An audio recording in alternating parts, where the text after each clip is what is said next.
is going on, everyone? It's episode 190, recorded on Sunday, December 3rd, 2023. I'm John, and hey, Drew. A man walks into a barber shop and looks at the barber. He says, "How long until I can get a haircut?" The barber looks around his shop and says, 3 hours. The man says, "Okay," and then leaves. 3 hours go by, and he doesn't come back. A few days later, the man is back at the barber shop. He asks, "How long until I can get a haircut?" The barber looks around and says, "About 2.5 hours." The man nods and then leaves. And 2.5 hours go by and he doesn't come back. The man does this for a while. One day he comes back again and says, "How long until I can get a haircut?" The barber, a bit hesitant, says, "About an hour, but you can chill here if you want." The man shakes his head and says, "It's okay, I'll be back." And he leaves. The barber looks at one of his friends and says, "Follow that guy. I want to know what he's doing." The friend nods and follows the stranger. When the friend gets back, he's laughing. The barber says, "Where did he go?" The friend says, "To your house." Wait, hold on. I don't get it. He's banging his wife, Drew. He's banging his wife. Oh, okay.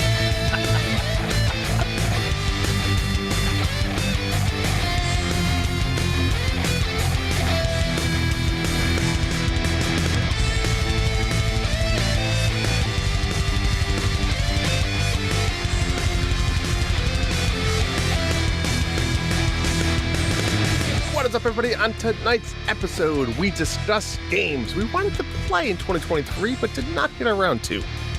John, is there any shame in not finishing a game? We'll talk about it. Yes.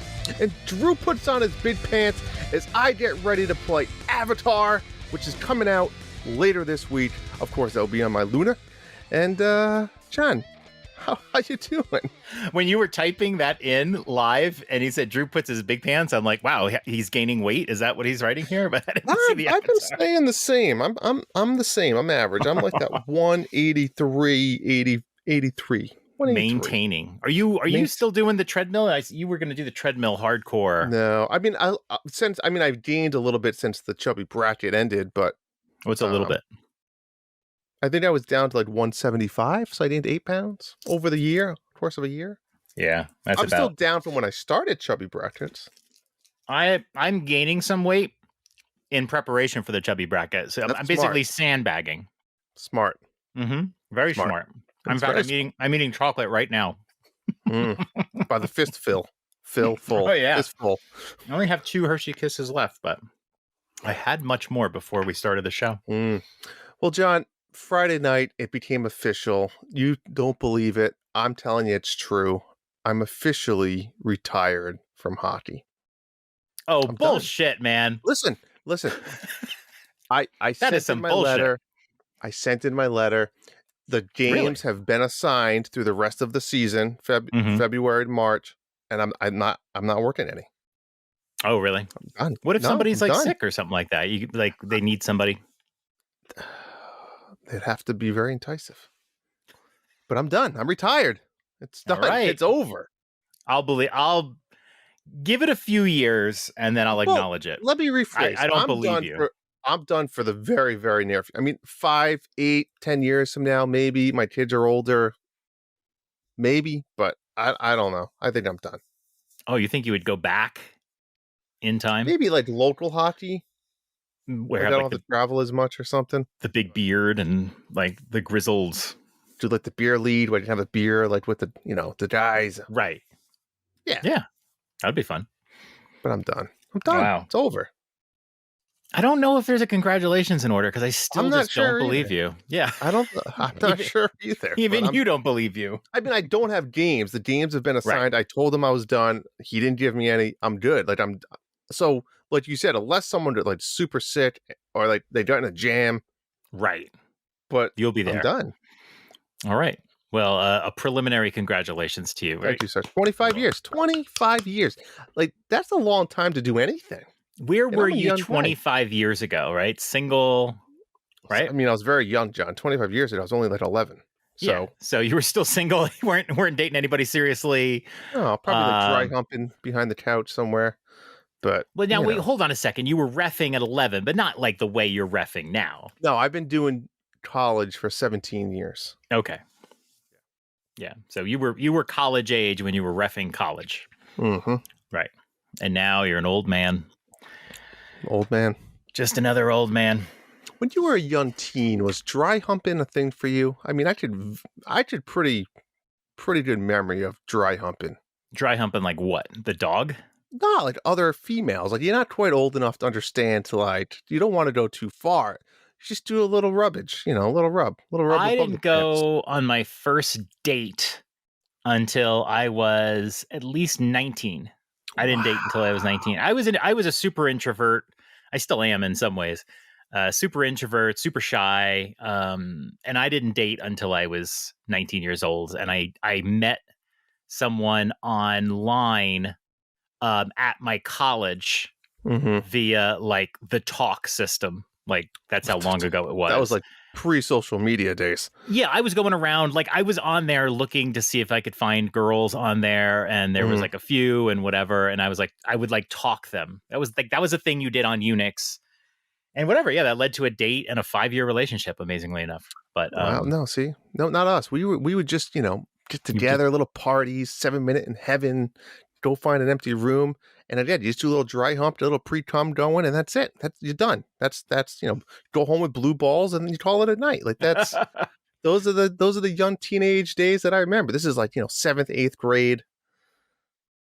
It sounds fantastic. It really was. I mean, it really was. It was a good time. Good time in my life. At that time in my life, I was doing sleepovers with my best friend, and we were playing NES until midnight. That was what we did. No dry humping, at least not that I know of. Well, I was dry humping. You were playing, yeah. John, what is that? No, yeah, you were.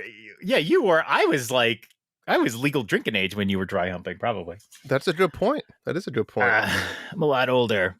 So my boys, this is a weird scenario. I have a question for all the dads out there, because I know you can't answer this. At what point do you get comfortable with your son driving? I thought you were saying dry humping. Dry humping, no. Could be. I can't get comfortable. I can't answer that question, but I feel like the answer is never. Never. Like, never. It is is pitch dark outside. I'm on the same page with you. My mom still calls me sometimes like, I know you're driving to Yukon. It's dark out. Make sure you like it's right. But when my kids drive, I'll never be comfortable with that. Fact. You can never prepare. So my son was going to go to the mall after the my daughter's dance recital today, and my son goes to the mall. And he was going to go to the mall, and I said to him, just as a joke, and this was like we were like waiting for the recital to begin. And I go, are you going to bring your little brother with you? Like, just like, like every movie I've seen, right? Teasing. Yeah. Right. And it's like annoying, right? I don't want to take my little brother with me or whatever. And like, Sebastian, the little brother, he was not into that or whatever. And Cedric, who is like a grump, he's just a grump. He's a 16-year-old grump. He's been doing better lately. He wasn't against it. It was like, what the hell? It turned out he was going to meet his friend, and his friend was bringing his sister with him. They're both from the same school. No. They're both from the same school. Just saying, you don't know, John. They could be dry humping. But it turns out the sister is actually in my younger son's triad, like one of their study groups. So he knows her. And so it was like, oh, okay. So yeah. So my son drives my other son to the mall. Wow. So you have your 16, what's he, 13, 14? 16 and 14. They're at the mall. And it's like, that's scary. It's freaking scary. It's pitch dark outside. He's got to drive home on the highway. It's like it doesn't get any better. They're probably not there. They probably drove to the mall, met their friends. They're probably out driving around. That's what I used to do. Maybe dry humping in the back seat, playing some music. That's just what you do. I agree. How much did you dry hump? It sounds like there was a lot. Every weekend. Right. Every weekend for a good 3 years. Good 3 years, and then it was real humping. then I graduated. So we live in a modern society now, Drew, and my son has an app on his phone that tracks his location. So my wife knows where he is. I did not participate or opt into this app because I thought that was creepy. Does he know that your wife has? It was a mutual agreement? Yeah, he knows. They all have it. You know what? At that age, they got to gain your trust, right? So maybe you do have to use the app for a couple of years, and then you can get out. You know, I I don't hate it, but I'm on the same page as you. I feel awkward. Yeah, from my point of view, it's like it's only helpful to me, but like I don't feel comfortable with that. But whatever. I mean, at some point he's going to be like, "Mom, I'm taking it off," and that's when you know he's going to be up to trouble. Mm. Or maybe he just leaves his phone somewhere in the mall that's hidden, and then just leaves, and then You comes know, back and picks it there up. was an episode of that, like on Black Mirror. You watched that show, didn't you? Watch Mm-hmm. some of it, where like it was futuristic, and the girls got like you could like buy this iPad, and you could see what your daughter's seeing. Do you Oh remember yeah, that? yeah. I And think so. Yeah. she like promised the daughter she would never look, and they got in a fight over, and then she looked, and like yeah, she was like having sex with her boyfriend, and the mom was Right. like, "Oh my god!" Yeah. You don't want to know. You don't want I to know. mean, we had that privacy as kids, so whatever. I Yeah. know it's like a parent is always going to be more concerned about their kids, maybe because they got up to trouble. My wife got into so much trouble as a kid, and she is the most safe person now. You would never know it, you know? Hmm. But me, I was a total like nerd introvert. I was in my room programming. I didn't date or whatever. And then I'm just like, oh, if my kids want to just go whatever and not be tracked by an app, I'm fine by that. So I don't know. We kind of flipped roles, I guess. Huh. I've got I want to talk about it real quick. We Sure. saw the Marvels last week in Okay. theaters. I'm interested in it. We had an awesome night. We went. It's really cool when your kids are getting older and you're almost like hanging out like friends. Like, yeah, I understand they're my kids, but like Hmm. we went.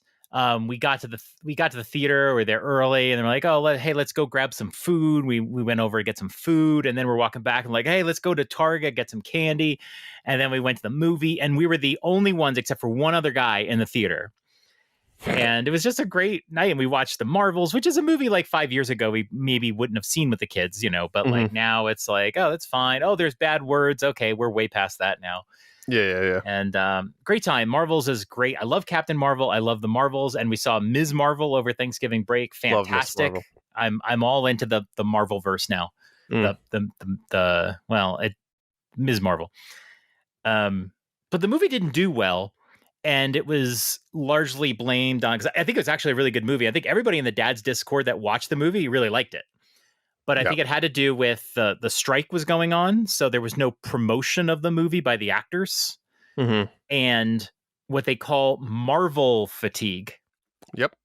I'm familiar with it. I believe in Marvel fatigue, but what do you think about Marvel fatigue? So if Do you you have it? remember during like early COVID is when I jumped on the Marvel bandwagon. I watched every movie at the time, which was only like 17. I say only, but like 17. Um, but yeah, I was all in. I loved it. But I'm already fatigued. I'll be honest. Let me ask you this question. Have you watched the new Loki show? Loki season 2? Not at all. No. So that right there was such a popular series when it first came out. Like that's Well, I didn't watch obviously a season Marvel one. I didn't watch season one either. Just to Okay, clarify. Okay. but to your point, yes, I am fatigued of it.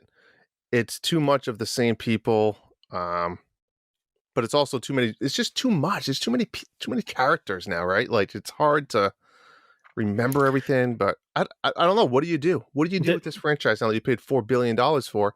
Because I mean, one, you made your money back. Don't get me Oh wrong. yeah, You've they're already, gonna make money. Yeah.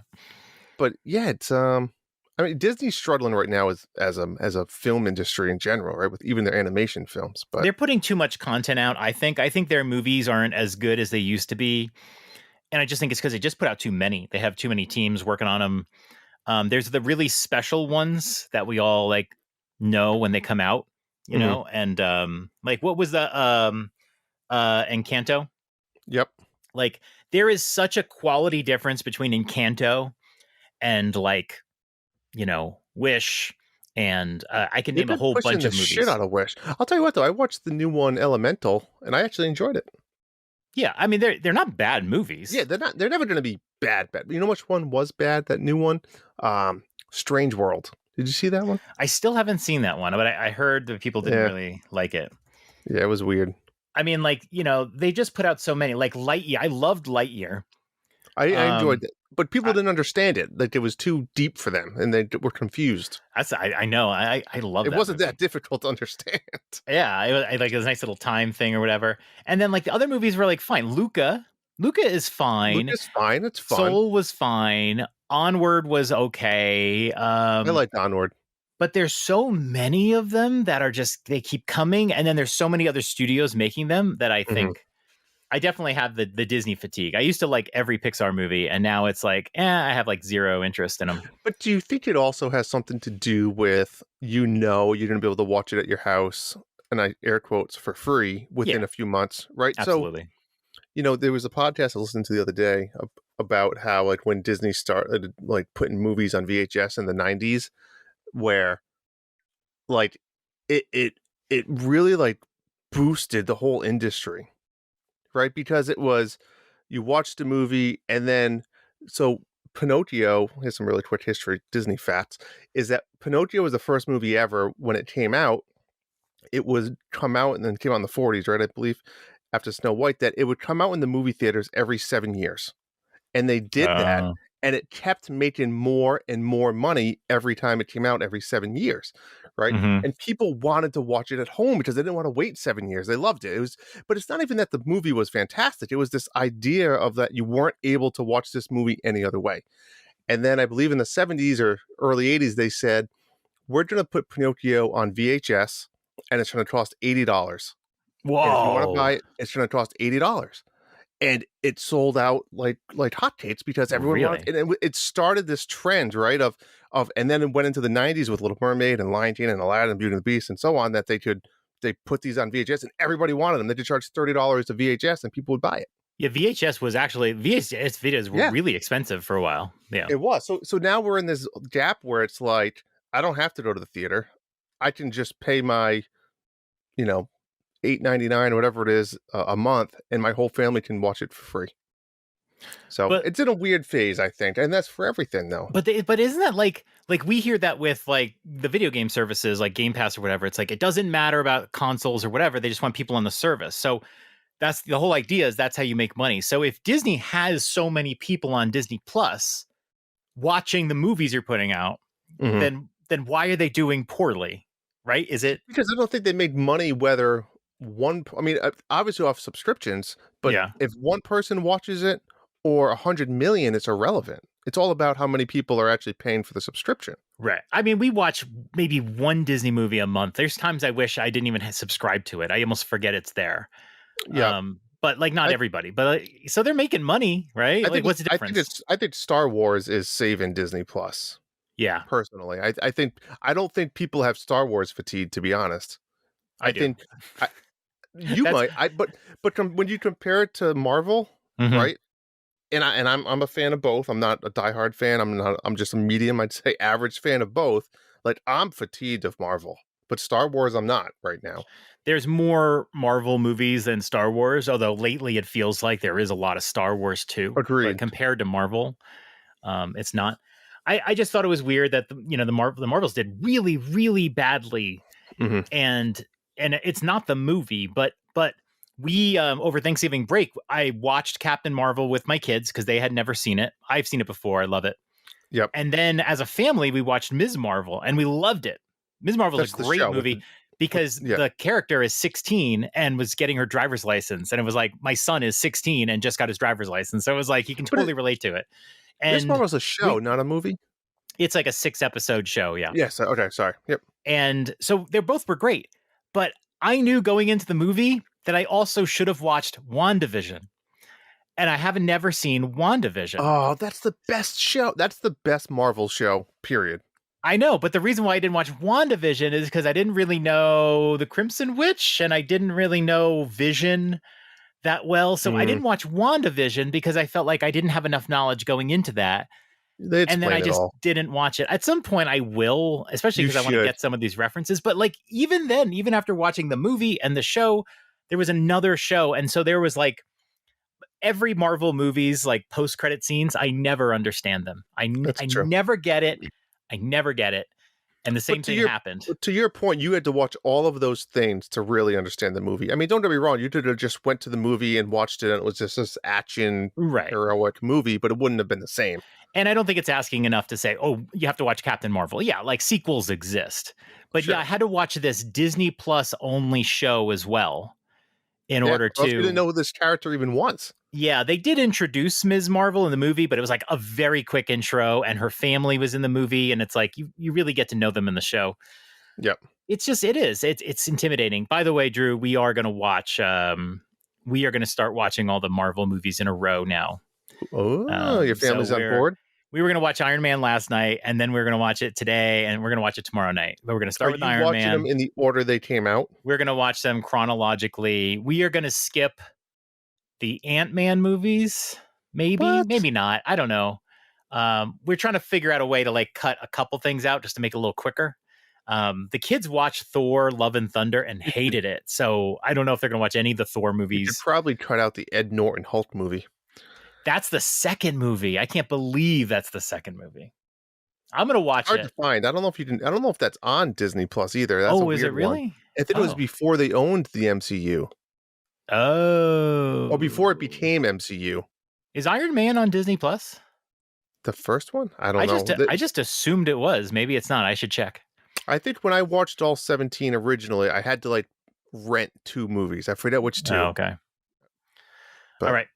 Well, I was going to talk about The Flash, but I don't really want to talk about that one. But I do want to say I really enjoyed The Flash, and that movie got pretty harshly criticized. Mhm. I thought it was super enjoyable. Have you ever seen it? Or you didn't see it?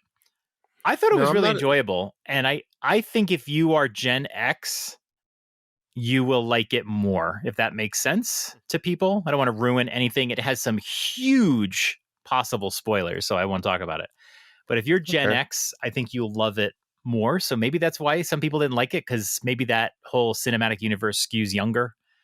It wasn't perfect. There was some bad special effects and all that, but like other than that, I thought it was really interesting. And Supergirl is super hot. Oh my god! Just gonna put that out there. Super hot. I want to mention really quick. I watched the show. I stayed over at a beach house with my family on Thanksgiving. I started it and I just finished it this week. So we all know the show Squid Games, right? Yeah. Netflix show. Did you watch it? Yeah. So they came out with a reality show, Squid Game. Have you heard about this? I did, but I don't watch reality shows. I watched it. I finished it. Actually, there's one episode left. They haven't released it yet. It's exact replica almost of the show. 453 random people. They built the exact same set as the show. They sleep in the same bunk bed type in the show. They have all like the guys come in with the the mask and stuff, and it's they play the same, like the first game they play is red light, green light, and obviously they're not shooting less these people. Murdery, yeah. Well, it's funny because they wear this ink pack like right on their upper chest, and if they lose, the ink pack goes off and it shoots black ink onto your neck and chin area. And they must tell them or pay them that if you get inked, we want you to act like you're dead. And okay. like, yeah. People like, oh, and then like fall over and stuff. But it's throughout the entire episode. And it's just like the show, like $4.5 million prize. It's interesting. I mean, if you don't like reality TV, it's 100% reality TV. I mean, they do like the interviews about the people and stuff too. But I've seen little TikTok segments where people who are on the show are on TikTok and they're answering questions about the show and stuff like that. Like when you fell through the platform, what was on the bottom. And it was interesting because they said there were cushions down there, but they wouldn't let us fall through the platform. They had like a stunt person do it. So like that's how they did it on the show, like things like that. I don't know exactly because I didn't watch it, but there were like stunt people that they would do different shots with and things. They don't want to hurt. Yeah, like it was like they made it safe, but yeah, they were being careful with it. So I might watch it. I did love Squid Game. I might watch an episode and see. It's cool because it's exactly Squid Game. I won't, in case you watch it, I'm not going to spoil anything, but we'll talk about it if you do. Okay. All right, that's it. That's all I got. All right. Well, we've talked enough about what we've been watching. Let's talk about what we've been playing. And You're still playing Speedstorm? New season started yesterday or 2 days ago. Frozen. Frozen. Frozen. What do you unlock? I unlocked. You get so that they have 5 characters. They got the obvious: Anna, Elsa, Olaf, Kristoff, and Hans. So you have 5 people from the Frozen world, and then they always have like random characters you can also get. Like I think this season's weird. It's like Oswald, and there's a female Oswald, which I never knew about. Who? Apparently. Wait, who's Oswald? Oswald's like he looks like the Mickey Mouse, but he has like the rabbit ears. Oh, He's yeah, actually, like, yeah. the original Mickey. Yeah. But there's a female one I didn't know about. But no, I have I think 4 of the 5 Frozen characters already, and doing my battle pass, you could call it, whatever I forget what they call it, but yeah, I'm still playing it, John. My kids love watching it for whatever reason. Just watching your race over and over again, grinding out. Well, they call them chapters, and it's kind of like you choose a path and you want to complete each path, and when you get to each like bubble, the race has predetermined factors. Like every race has 3 things you want to accomplish. Some of them are just like use 3 skills. Some of them are stun 3 people. Some of them are is glide for so many seconds. And a lot of the times they'll have requirements like you have to use a Jungle Book character. You have to use a Frozen character. So I make my way through all the chapters. And if you complete like every little bubble on all the chapters every season, you mostly will get your battle pass completed. Mm-hmm. So that's really all I play. I don't really do a lot of the online stuff. I'll do it every once in a while randomly to get some extra points and stuff, but yeah, you're just playing it like a campaign, right? You're trying to unlock I play all for the a campaign, things. And I think it's every 60, it might be even 90. Every 90 days, it's like a new campaign comes out. I go in, I play it, and I liked how it was only one chapter released like every 10 days. Mm-hmm. So like I could probably go in and beat a chapter if I just played for like 2 hours. So I might do that for 2 days and like an hour one day, an hour the next day, and then I don't play for 6 days. Right. Whatever it is. So yeah, but their usage analytics must be like spike. Oh, they must be. That's what Switch Sports was for me. Every week they'd do the new things you could unlock, and I would just play it the whole. I think it was Thursdays. Yeah, you play the first day, and that's it. And then that's it. Yeah. But it worked. It got you back in, and it gets you back in. Yeah. So crazy. Let's talk about Super Mario RPG because you finished this. I did. And I just started it. Sure. How far are you in? How many stars maybe do you have? I have 2 stars, and I'm in the mole town. Okay. Yeah. You don't remember this game at all. I never played it. Yeah. I was super excited when they announced it because I had never played it, and I could never get myself to play it because I could see that it was an older game, and and for whatever reason, I didn't want to play on my Super Nintendo. I didn't have a good place to play it. Agreed. And I was super excited for this one, and yeah, I think it's good. It's one of those things where it doesn't blow me away because we've played so many Mario RPGs that have improved the formula since then. And I've played all those. And now this one feels so simple at times. And like the first couple hours are really, did you find them really hard? I found the first couple hours hard because there were so many enemies that I would fight that I had to really grind out. And I just had Mario, and then you get Mallow. Mm-hmm. And Mallow is he supposed to be like a cleric or something? What are you? Yeah, I'd say more. Yeah, like a paladin almost, like heals, but also attacks. Yeah, I don't know. His physical attack is really wimpy. I tried upgrading it a time or two, and now I feel like I wish I didn't. I wish I would have just focused on magic and health. Yeah, I ended up not using him in the long run. Yeah, he's got like him as magic. A character. Yeah, he's got magic ability. I love that he thinks he's a frog. Yeah. But yeah, I just got who's the other guy? Gino. Gino's cool. I like Gino. A character I've known about for years because people wanted him in Smash, and it's like, oh wow, Gino. But Gino's like really powerful. So I like Gino because when I play these games, I don't really think about buffs a lot. I'm usually just a physical attacker. Agreed. And so I just have Gino and Mario. But I die a lot. And I don't think I died once. You didn't die once? No, I was going to say I thought the game was a little too easy. I feel like I was just going through emotions There's in every battle. no goddamn way. It is. I have died Are probably you like doing your action commands? I'm doing. I mean, And you block it? Like, I feel like they couldn't even do damage to me. If you block the action, it does 0 damage. I'm okay with the blocking. Some enemies are different, and the timing's a little Correct. tough for me or whatever. But yeah, I don't know. Like I die a lot. I know that what's different in this game is that when you go to a different screen, it will autosave. So every time I've died, I haven't lost very much progress at all. Mm-hmm. If it was based on saves, my God, I would have actually quit this game already because I would have I gone could see that. crazy. I would have lost tons of There's not progress. a ton of saves. Yeah, there's not a ton of save points. Yeah, there's not, and I really wish in the later games when you save, it refills your health. That bright box that you hit, Yep. that you punch in the later games, it refills your health. This one does not. So I have to like find a bed. Sometimes I'll warp back to my house and Mm-hmm. just use that bed. I just wish it was a little easier. Like when you get a save point, just fill up my health because I don't know, it's annoying. You could go do it for free somewhere else. So why not just give it? Yeah. There's beds. There are the inns that you can pay money to, Mm-hmm. but it's so easy to warp back to your house and then warp back to the new place you just went. I just make it the save point, I guess. No, but I'm enjoying it because of the simplicity, because it doesn't have a gazillion mechanics, and I like Agreed. that.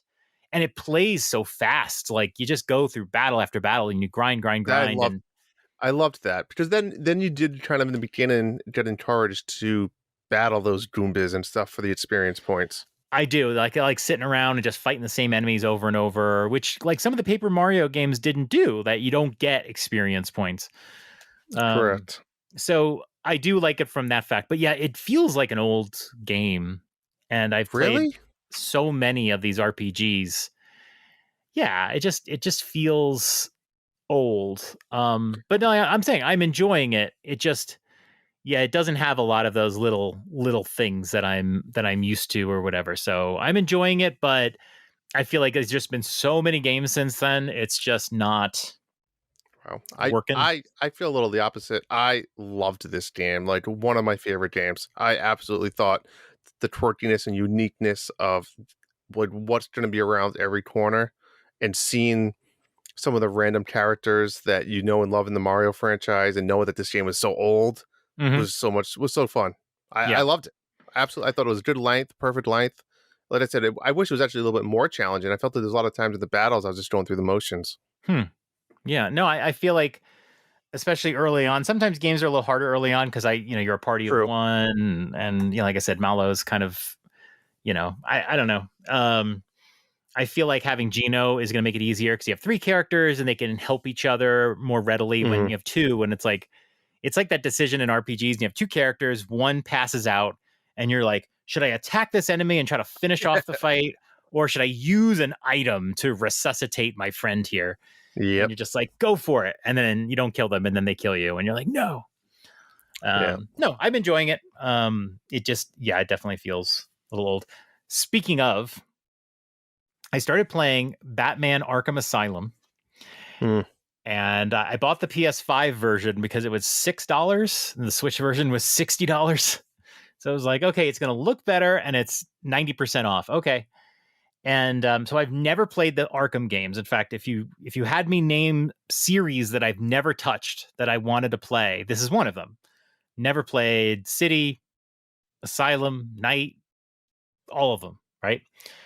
And it Arkham feels old in a different way than Mario RPG.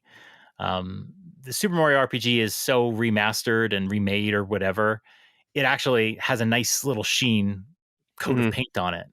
Arkham Asylum feels old, even though I'm playing on a PS5. It's got like a lower frame rate, and just the way it plays, the little animations, and you're just like, oh my god. I realize that when you play the Spider-Man games on PlayStation, the way it does the webbing is so slick. And in Batman, you're on a gargoyle and it's like, press circle, and then like you will hang upside down. And then it's like, okay, press square to entrap them. And it's like, this is the Spider-Man mechanic, except I just hit 2 buttons and it all just happens in a moment. It's like, so I'm playing through it. I will say I want to finish Arkham. At least want to finish Arkham Asylum. I'm not holding myself to playing the other games, although I'd like to. But it is harder to get through Arkham Asylum right now because Are it they just beat feels 'em old. ups, or is there more to it? It's not an open world. It very much is. It's funny. Have you ever played Arkham Asylum? Nope. You are on Arkham. You're not only in the asylum, but there's like an island, but you're pretty much confined to this fairly small place. And they just open up doors, like doors will unlock, and it's like, oh, okay, I can go through here now. And so there's all these like locked doors in the beginning of the game, and they eventually just unlock more and more. It's almost like Luigi's Mansion, where you can walk around the whole mansion, but all the doors are locked, and then eventually they start to open up, and then you can explore more. So you can go around, but it's really like, do this thing. Okay, now do this thing, do this thing, do this thing. And you don't have much ability to explore, especially early on. And then there's like little action sequences like, oh, there's 3 enemies and you got to kill them. And then there's like this boss and you have to fight him and all that. But it's not an open world game. I think City is open world. I think Night is. I don't know. But Asylum is definitely not open world. It definitely that's the feels first one? this age. Yeah.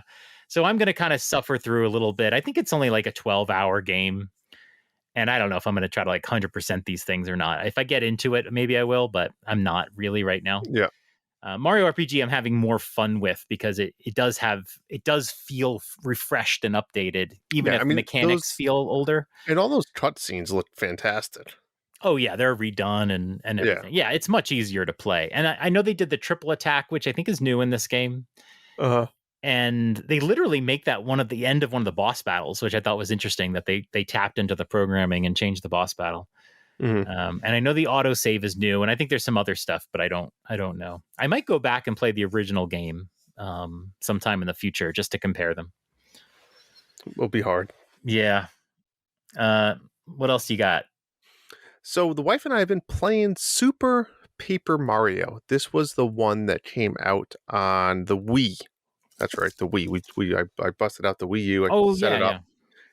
This was the only one in the series that is not a turn-based battle system.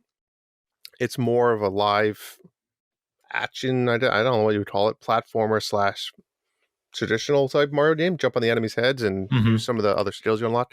This was the one where you go back and forth between 2D side-scrolling and like a 3D environment with the click of the A button, which is kind of really unique and cool when you think about it because it brings in this whole new atmosphere. But we were gonna, we always, this time, almost every December, we'll play a Paper Mario game. Actually, last December, we played Thousand Year Door. But we always just bust one out. It's fun to just kind of play with play when if the kids are playing their video games, or at night we'll play a level or two, and it's just we play with each other and watch each other. It's fun. But we're like already on chapter 5 or so we're pretty far along. There's so many references in this game to like the original Mario on the NES, the old Paper Mario games. It's fun. Just, I'll be honest, this is like the one Paper Mario game that most people never replay, and I don't remember a lot of it, so it's fun to see it, and I don't really remember what you're supposed to do, so you kind of puzzle. All the puzzles are kind of fresh and trying to solve them again. But yeah, I'm having fun. We're both having fun with it. Super Paper Mario for the Wii. That came out before Fez, which is interesting because Fez had that mechanic where you rotated 2D to 3D. But I remember that I played through Super Paper Mario. Yeah, it didn't really occur to me that Fez was kind of like probably got inspired by that one. Yeah, pretty unique, but it's fun. It's not, a lot of people remember it's not a traditional Paper Mario game, so they don't like it. Right. It's still a solid game. I'm having fun with it. Yeah. But what else have you been playing? I haven't been playing my PS5 that much, but I started up another Baldur's Gate 3 run. Oh geez. I just there was a time when I had a whole bunch of like PlayStation games on my backlog, and then I really didn't, but I've been wanting to play it again, and I was just like, I don't know. I don't think I'm going to go through the whole game, but I just wanted to start it up, do a different character, different attributes, so I'm a what is it? It's not an elf, a drow. I don't know. It's some under elf or something like that. I don't know. I don't know the Dungeons and Dragons terms, but I'm a drow. I'm of course a very hot drow. And what am I? I can't even remember. Oh, I'm a fighter. And so yeah, and so I'm trying to find different allies to play with. The first time I played, I had Shadowheart, Lysel, and Gale. And this time I have Astorian. I got Karlach and Will. So All it's gibberish just to me, but I it is. trust I you. know it's just amazing though. These characters have so much dialogue and side questing and whatever, and you can spend 100 hours with them. And I didn't interact with them at all the first time. I had a Astorian in my party, but I just kept them in my camp. The other two I didn't interact with the entire first game. So that's been fun seeing them, playing with them. I love Karlach. She's an awesome character, amazing voice acting. So I'm far in. I just beat the Goblin camp, and I'm pretty far into Act 1, but I haven't played it in a little bit. But I'm having fun with it. I'm playing Arkham now, but I'll probably go back at some point. I might just play to the end of Act 1 and then maybe call it there. They did some updates for this game, though. This game keeps getting updates. They have a whole epilogue chapter now that you play, and it basically summarizes your whole playthrough. Huh. And that just sounds super cool. Like if I ever needed any motivation to finish the second run, it's going to be to enjoy that epilogue with these characters. That's cool. So I don't know really what to do, but I can say playing with the PlayStation Portal has really helped. I've been able to play upstairs. I've been able to play it a little bit while watching football. I still grab my Switch probably more of the time, but it's pretty good. With the exception of Tetris Effect Connected, the Portal keeps up with every game I play. So refresh me. The Portal was a separate purchasable handheld device. It's a $200 device. It has an 8-inch screen. It's a gorgeous screen. It's not OLED, but it's gorgeous. An 8-inch screen, and then it has like a PlayStation controller around it. Yeah. And so you play it like a Switch. In some ways, it's better than a Switch because it doesn't have the detachable Joy-Cons, so it feels more firm in your hand. But then in other ways, it's not, because it doesn't play the games natively on that device. It is playing off of your PlayStation 5. It's like Bluetooth connected? It goes through your Wi-Fi. So you have to be, so anywhere you're on the same Wi-Fi would work. Yes. And so, I brought it to my friend's house who lives about 30 minutes southeast of me, and it played great. From his PlayStation? Yeah, I was at his house playing on his Wi-Fi, playing Dredge on my PS5. At home. It's basically a cloud device, but the cloud is your PS5. That's the best way I can explain it. The PS5 is powering. So you don't have to be in the same area. You don't have to be in the same area. It goes through your Wi-Fi.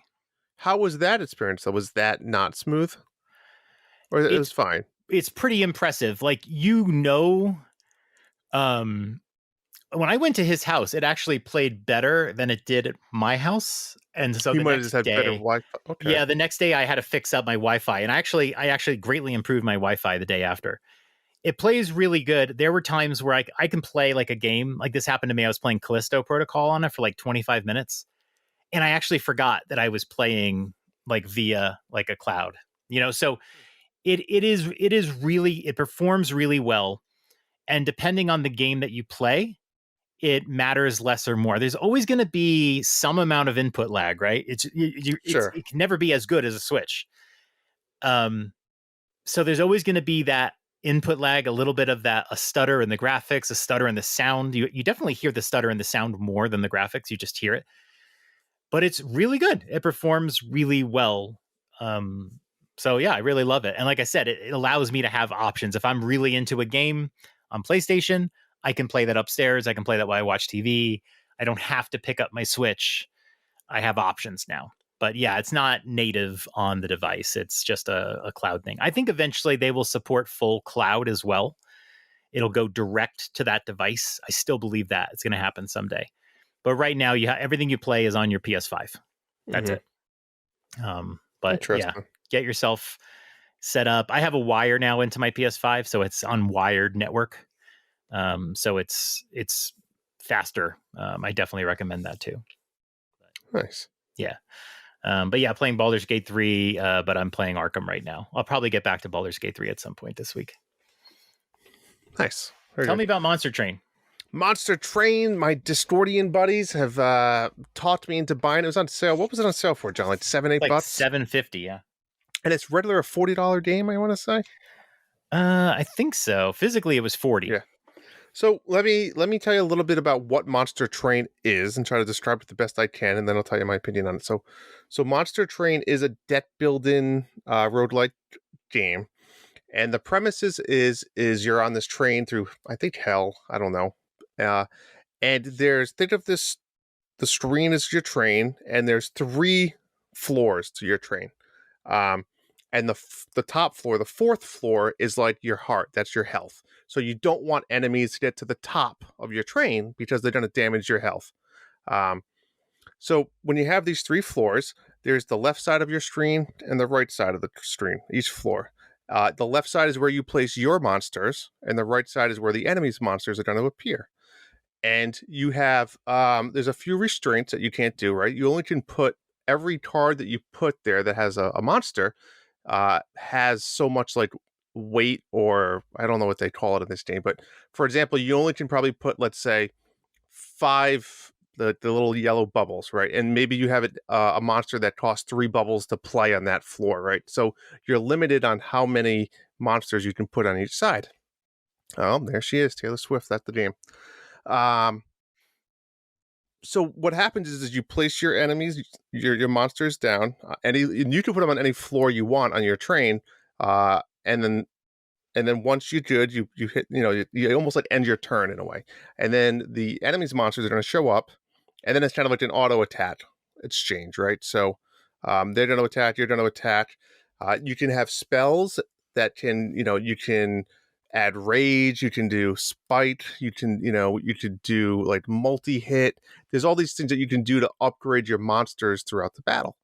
And again, there's a set number of turns, and the tricky part is that after like a turn goes, if you don't kill all of your enemies on that floor, they ascend to the next floor, right? And then there's going to be a turn, you can put new monsters down to fight them. Or there's certain skills or cards you can come across that you can move your monsters between floors. I don't really deal with that. I try to just keep my monsters where they are. And I try to put like all of my heavy, strong monsters on the first floor, just try to kill guys before they can even move up. And then eventually, if you run out of turns, like the battles are just going to play out. So you're just going to keep fighting back and forth, but going to keep attacking back and forth until somebody's dead. If you end up beating that level, right, you kind of go to this next level, you get back in your train, moves on, and you usually get like 3 to 4 little upgrades, right? So you might get an artifact, which just like in Slay the Spire, right, is kind of your relic, right? It's like a permanent buff. You could get some new cards, you could get some new champions, which is new monsters. You can come to like these random encounters. Some of them let you like build a card, maybe remove a card. You can go to the shop, you can buy new things or upgrade cards. It's very similar to that, a little bit of Slay the Spire. So what I'll say is my overall opinion is it is a very fun, addicting game. I feel like there's a lot going on, John. Like, I feel like sometimes you're doing like hundreds of damage to these monsters, and sometimes you're doing 10 damage to these monsters. And so when you have like 3 or 4 monsters and they're going to go against 3 or 4 monsters just on the first floor alone, which means if you did that times 3, like you have like 12 monsters on your side of the screen and 12 monsters on their side of the screen later in the game, it's hard to know, like, am I going to kill all those guys? Are they going to kill me? I have multi-shot. They have spells. They have armor. They're going to be blocking me. It's just kind of sometimes hard to keep track. I think that's why Slay the Spire is so great, because it's fairly simple, right? You can see how much damage you're going to do, and you see how much damage they're going to do, and you do the quick math in your head. You're like, well, shit, if I do this, I'm going to die. Let me add some shield, and I'm not going to die. So this one is kind of the opposite, and maybe I'm trying to play too fast, but it's like, it's just a lot, and you're doing a lot of different things. I'm enjoying it. You can unlock clans, right? So the way I look at what a clan is it's just like in Slay the Spire, how you have the 4 different characters you can start with, and each clan has sub champions and sub buffs, and they come with their own spells. I think that the second one you unlock in the game is really focused is like these like plant guys, and they focus a lot on healing. So if you want to do like a healing type clan, you always have to pick one clan and then one sub clan. So you pretty much have to pick 2. It's just a lot, and I will say it took me probably 5 or 6 runs, maybe 2 hours to really understand the game itself. Like for a while, let me just keep giving it a chance. I don't really know what's happening. They don't explain it greatly. It's fun. This is almost like every roguelike, though. A lot of roguelikes, Yeah. it's worth playing for a couple hours and then do what I do, and then just reset your data and start over. Because it really is. You really got to spend time just to understand what the frick is going on. There's no harm in keeping it. Like I said, it's the more you play, you get more points, you get more unlockables, you see your meters go up, which is kind of cool. Like my clan's level 5 now. Like if you so it's fun. I don't see myself playing this like I do with Slay the Spire, where I'm trying to beat the entire game. They do have like ascension levels. Like once you beat it, you can go up, which I'm still trying to understand it because it's weird. You have to like add points to make it difficult. It kind of has a little bit of that Hades feel, I feel like, to me. You can like add points to it to make it more difficult. You get more rewards and yeah, I'm still learning a lot. There's a lot going on. It's a fun game. I don't think it comes close to Slay the Spire personally, but nothing ever will. It's literally the perfect video game. But I'm enjoying it. I'm going to keep playing it. I'm going to keep playing it here and there. It's nice. I can just pick it up and play one run. If I have a really good run, it might take me an hour. If I have a bad run, I could be dead in a half hour. So it's a good timeline. We talked about that in the past. Like, what's the perfect time frame for a run? An hour is perfect because I can play that and then put it down and be done, and don't have to worry about where I left off. So I'm enjoying it. I think you'll like it. Yeah, I did pick it up. Like it. I think you'll feel the same as I do. I think it's a fun game. It's complicated. I'm not going to play it forever, but it's one of those games I think I can just pick up and play at any time now. So before I get to my my roguelike plan, I want to say, when you said it, like when we're talking about complication of it versus Slay the Spire, that is exactly what I think annoyed me the most about Wild Frost. Was there with the lanes and everything, like there was no easy way to calculate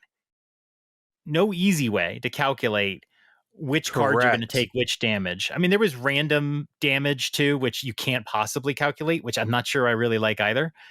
But there was no way to calculate it easily. So unless you went through and did a bunch of math that was not immediately presented to you, you had to like sit there and figure it out, which of course would make the game feel bad. And I remember telling you back then, I said, I hope they do an update that tells you which damage everyone's going to take. It would just be easier. Just tell me. That's what makes Slay the Spire so good. That's what makes Into the Breach so good. I know exactly what's going to happen. And if you design the game well, it doesn't make the game any easier.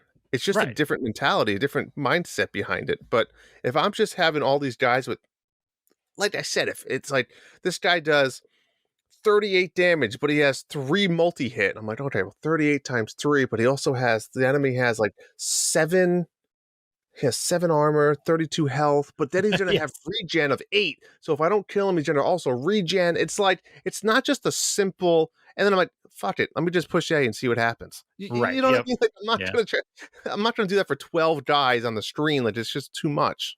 Yep. The one I played too, Gordian Quest, was like that. It was like sometimes I was like, I didn't really know what was going to happen. But the big difference was that game was just a lot easier. So most of the time it didn't hurt me at all. But Wild Frost, you'd have a good run going, and the next thing you know, you're dead. And you're like, what the hell happened? I'm definitely going to beat this one. And then no, all of a sudden, no chance. I've begun to think over the last few days, I'm just going to play roguelikes anymore. I'm so tired of like long ass games. I'm so tired of like story games. I'm like getting tired of everything now. I'm over it. I just want to play roguelikes so I can do a run in 45 minutes. Take a break. I feel like I finished something. It's so nice. I think you'll like this game. You should give it a try this week if you can, because I think you'll like it, but I think you'll be in the same boat as me. It's overcomplicated. Yep. I'll undoubtedly try it in December. And I'm sure somebody will tell me wrong that I just don't understand it yet and haven't played it enough, but it's still overcomplicated when you look at these other games. If I have 12 enemies fighting 12 enemies and it's all auto attacking, that's complicated. Period. And there is something lost to just going, like you said, just hit the button and see what happens. Yep. Yeah. So. All right.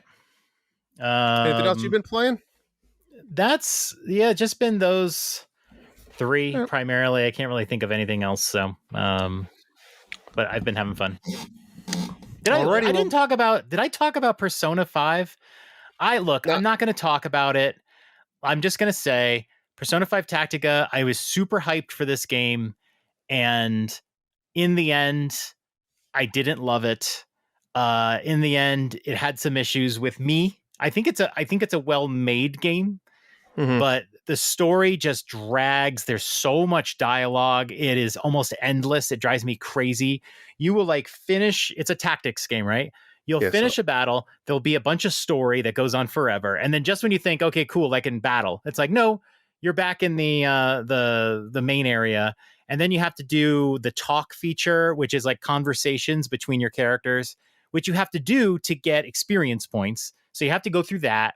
And then you're done with that. And then it's like, okay, maybe one of the characters will come and they say, oh, come meet me in the virtual room. And then there'll be a conversation there. And then you get back and then they'll continue the conversation. And then you have to do the next battle. But of course, it goes into more conversation before the battle. It's endless. The tactic stuff is you're fighting the same enemies, whatever. You can shoot with your gun, you can use melee attacks, whatever. The fun part about it is this triangulation where you knock an enemy down and then the 3 of you can form a triangle and it'll just light on fire. And then everything in the triangle gets a big blast. And it's really fun to try to spread out. You basically want to spread out your party. It's only 3 people. You spread out your party around the map. You knock somebody down and then you just try to fry the whole map. And it's a really great mechanic and I love it. And Drew, they should have called this game Triangle Strategy. I'm just saying, this is Triangle Strategy. But aside from that feature, I didn't really love the story. I didn't love the battles. And this is the first game I hate played in a really long time. Wow. But and you really, really, really looked forward to it. I was really hyped for this. I paid $60. I had to finish it. I did, finished it, and I sold it on eBay. Wow. Yeah. So I'm going to buy something else. But I bought Monster Train with some of that money, and I'm just going to buy something else with that money. Nice. That's it. I don't want to talk about it. Well, John, 'tis the season for a fresh cut is finally here with the sponsor of today's show, Manscaped. The leaders in below-the-waist grooming have just launched their 5th-generation lawnmower to help you avoid another silent night in the bedroom this year. Take care of your special snowflake with Manscaped and watch your South Pole shine like never before. Get the best stocking stuffer of all by going to manscaped.com and use the code NINDADS, NINDADS, for 20% off and free shipping. Mrs. Claus will thank you. All right, Jen, what do we got going on tonight? We got a few topics we're going to talk about. But before that, we got to remind everyone, right? Presents after dark. We're in the meat of it, some may say. We're in the early meat. The early meat. A few people have received their gifts already. I think almost all of them have done videos or taken pictures and shared it. So that's awesome. We love that. We love to encourage that because the gifter likes to see your reaction. They like to see you opening the boxes. Remember, if you want us to remind that person that's going to be opening the gift that how many boxes or when they should get them, message myself or John, and we'll send messages saying, hey, your gift's been sent. It should be coming in 2 packages or 3 packages. So if you want to wait, don't open up the first one until you have all of them. We'll be happy to do that. But John, what are we saying? What's the date we want to make sure everyone sends it out by? I think the drop dead date is the 15th. We'd like everyone to get their presents before Christmas. But we definitely recommend getting them sent out. I would say by this time next week. You should really try to get sent out. Look, I mean, you can procrastinate all you want, but you're going to do it anyway. So just do it sooner. And Yeah, I agree with you. I like seeing the videos. I had a fun video from Hoots, who was the person I sent my gift to, and I watched him open the gift and go through everything, and it was so hilarious because he totally missed the main present that I I know. sent. In Yes. fact, Yeah. everything in that package that he acknowledged was sort of just an extra. I gave him like a Super Smash Brothers book and a book about video game history that were both in my personal collection that I like gave to him because he loves Smash Brothers. And something from that summer tour that we did, the Nintendo summer tour, summer of Yep. play. But in the book was a handwritten eShop code that I didn't say what it was.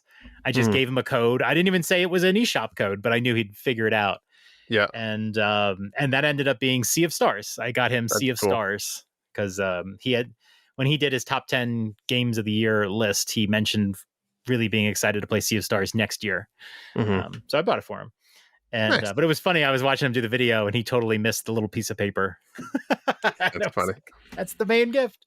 That's you missed but it. Yeah, I look forward to all of these sort of reveals and stuff like that. I liked. I did Tim the coffee melt. I gave Marty coffee melt last year, if you remember. Well, it was the coffee syrup, which is funny because when he first opened it, he had no idea what it was. He's like, coffee syrup. He didn't get it, and then he read it, and he took another video of him putting it in the milk and drinking it. Now you've had it before, right? Living in you've never had it either. This is just so what it's like. It's like you said. It's like chocolate. It's like it would be like for chocolate milk, but it's coffee. It's just a different flavor, right? I mean, have you ever had coffee ice cream? Oh God, long time ago. It's gross. It's not though. It's a certain flavor. It's not necessarily like coffee, right? It's not like you're drinking or eating coffee. It's just a Rhode Island came up with this flavor, right? It's very small hint. But my kids, my daughter loves coffee ice cream, coffee melt. It's just a flavor. Yeah. Like coffee melt shakes, you can get those around here. It's just a thing. So yeah, it's just syrup, just like chocolate syrup that you put in your milk, you mix it up, and you have coffee milk. So that's all it is. And Rhode Island made this. They're like all proud of it. Like, welcome to the the coffee milk lemonade. capital. It's like they're two things that's Rhode Islandish, and bakery pizza, of course. Well, John, we have two kind of topics that we're going to talk about. Before we do that, let me do some updates on stuff. So remember last episode I talked about heated versus vibration razors.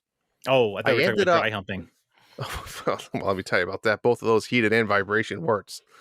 I decided to just stick with what I have. I bought some new attachable razors. I have the vibration razor. I'm staying with it. I didn't feel like dropping over $100 for a heated razor. Just not going to be that much better. It's always like a gimmick. Yeah, I mean, you get like a warm towel, like a face cloth, and you always warm your face before you shave. I feel like it's the same thing. Yeah. All right, two other things really quick. boobychristmas.com. If you've never done it, last year I posted it. It's just this cool little interactive web page. It's an advent calendar. Every day you can click it, and there's just a naked girl with boobies. It's fantastic.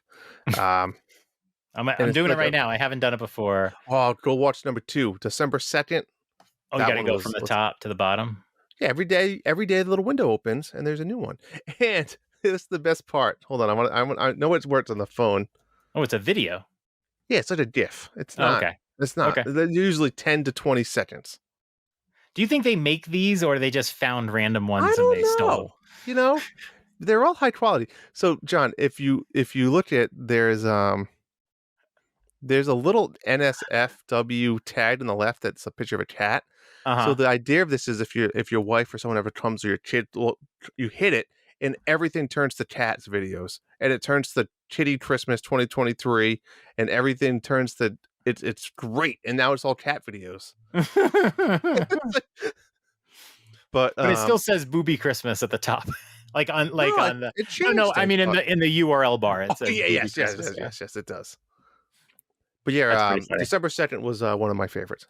You guys should keep it. I have it now saved on my phone as like a Safari open browser. It's like your homepage. Yeah. Last thing I want to talk about, since we're on the topic, John, have you heard of a movie? I think it was Netflix called No Hard Feelings with Jennifer Lawrence. No. So this is a movie for you and your wife. It's about Jennifer Lawrence sees this like ad on Craigslist of this super rich family who wants somebody to date their college kid. Right. Well, he's going to be going to college, and he's kind of like a loser nerd, and so she needs money, so she said she'll date him, and it's a romantic comedy. But Mhm. there's a scene that you may have heard of it because this is a fairly new movie. But when they filmed it, there's this scene they're on a beach, and she strips down and she goes into the ocean, and they don't really show her naked.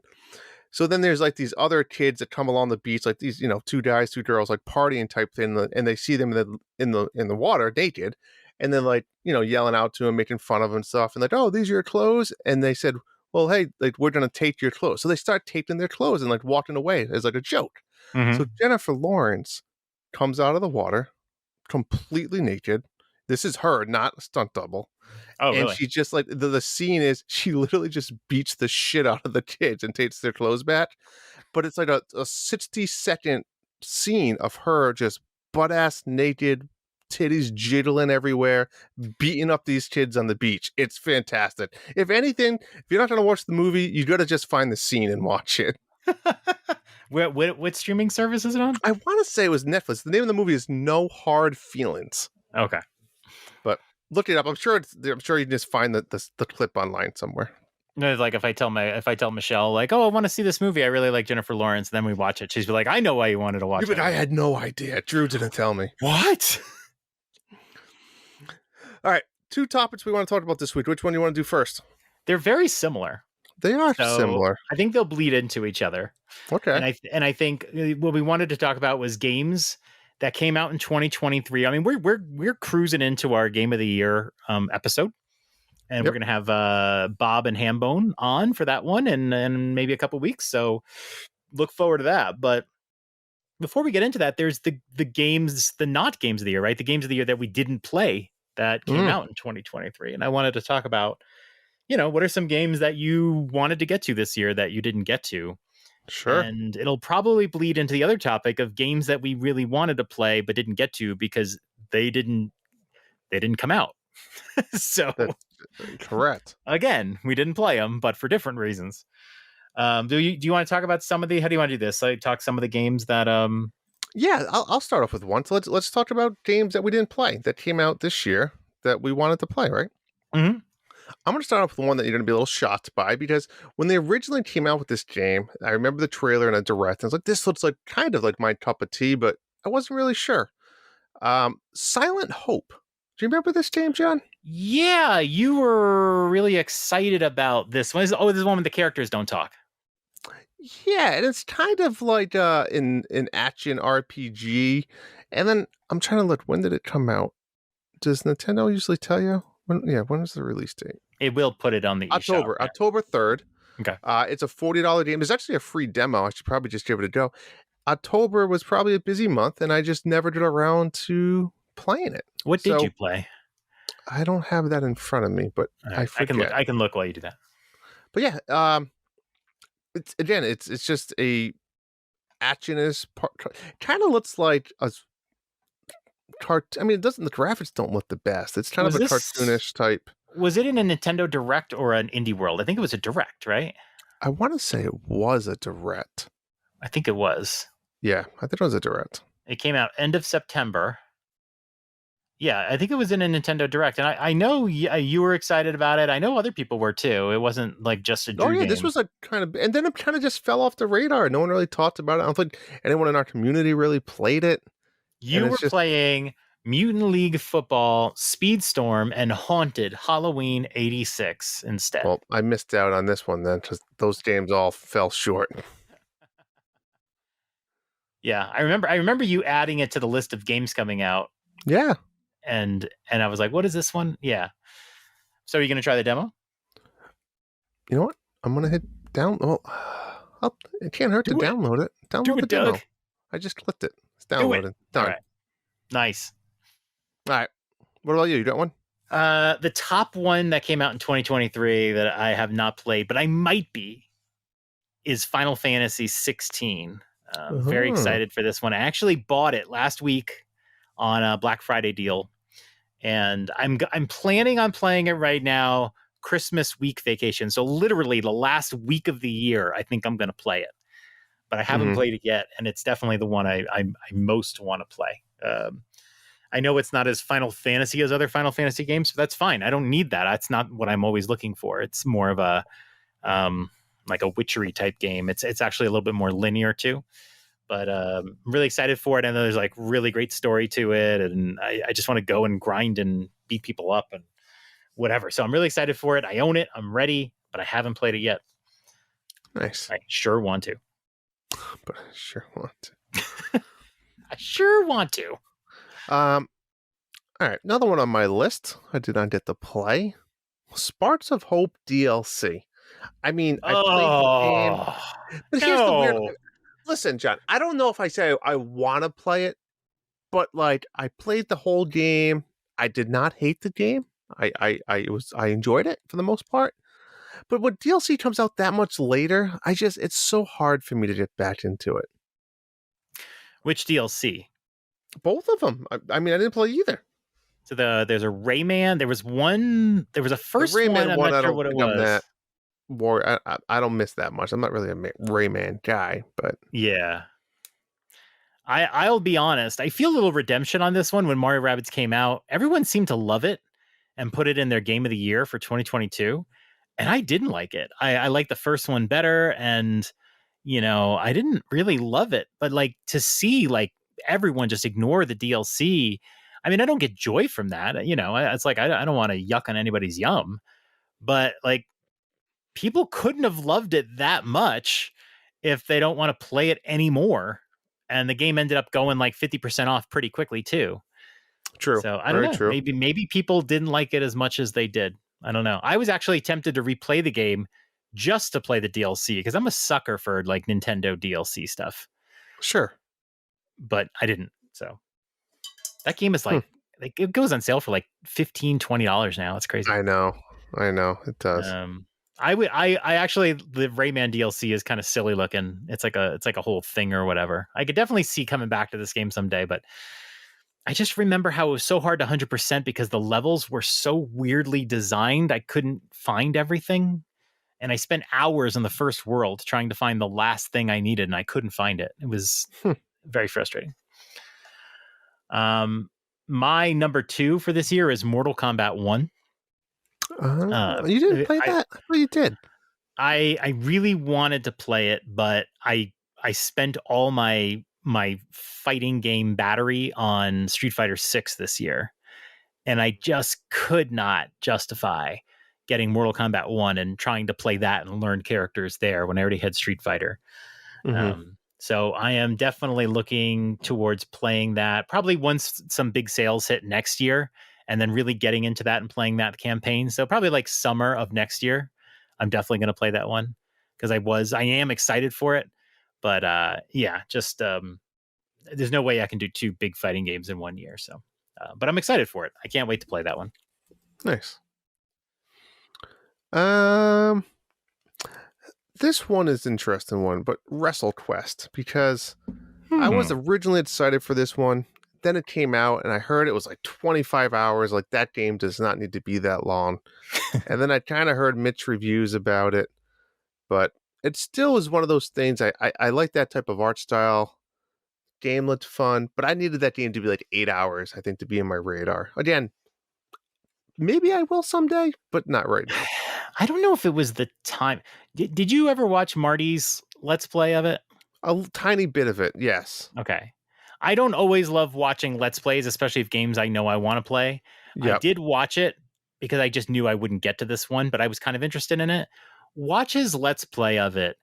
Okay. It is one of the most arduous things. And I think I commented to you at the time. I said, watching Marty started that video with, I encourage anybody to watch Marty's video. Sorry, Marty, I'm not like trying to like be entertained by your pain, but I think it was very informative that he went into that so excited for the game. Yeah. Like in the first minute, he is so excited.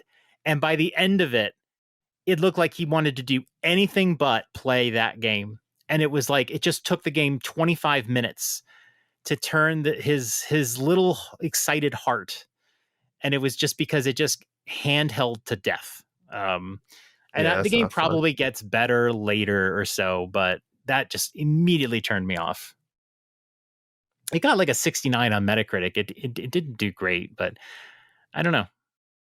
You can give it a try, but you got to play Silent Well, Hope first. yeah, I think I'd rather play Silent Hope.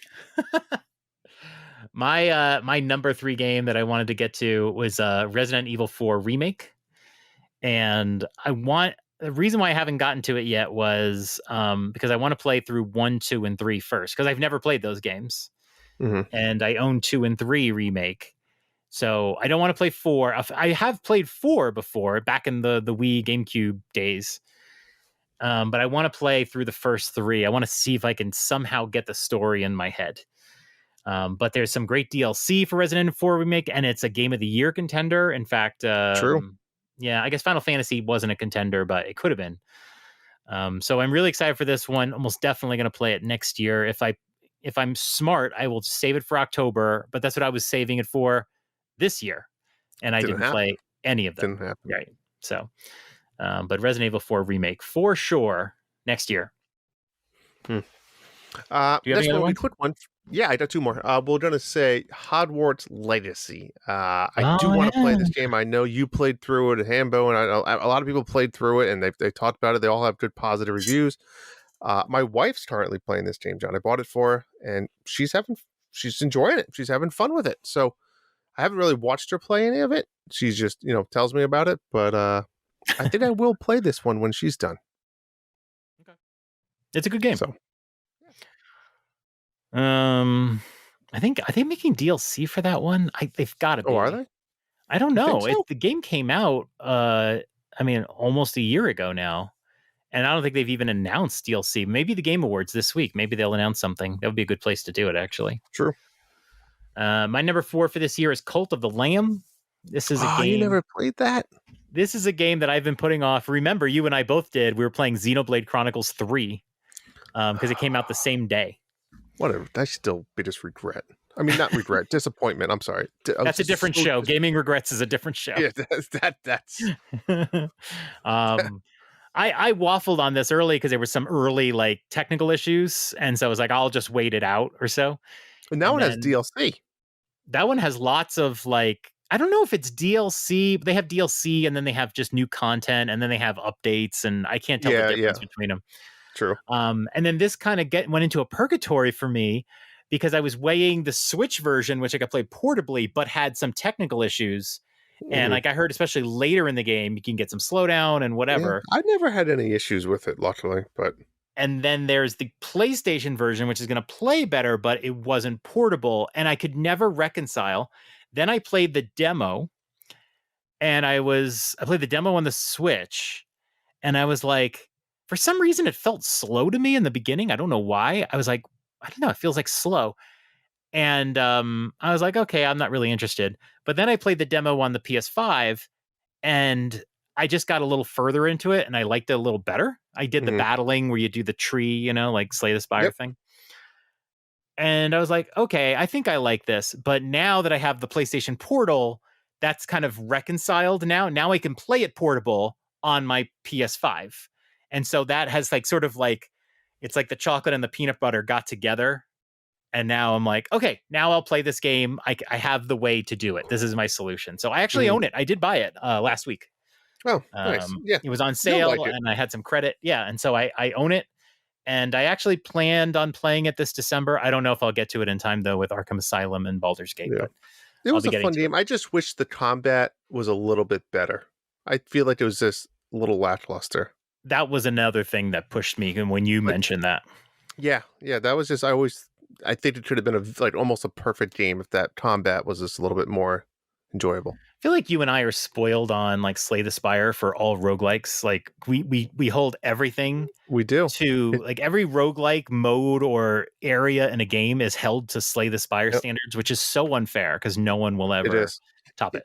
I actually I actually love like bullet hell games, and the same thing. I hold everything to Enter the Dungeon because like that to me was the perfect game. So it's like it's the same way. Like I it's hard to play those games now.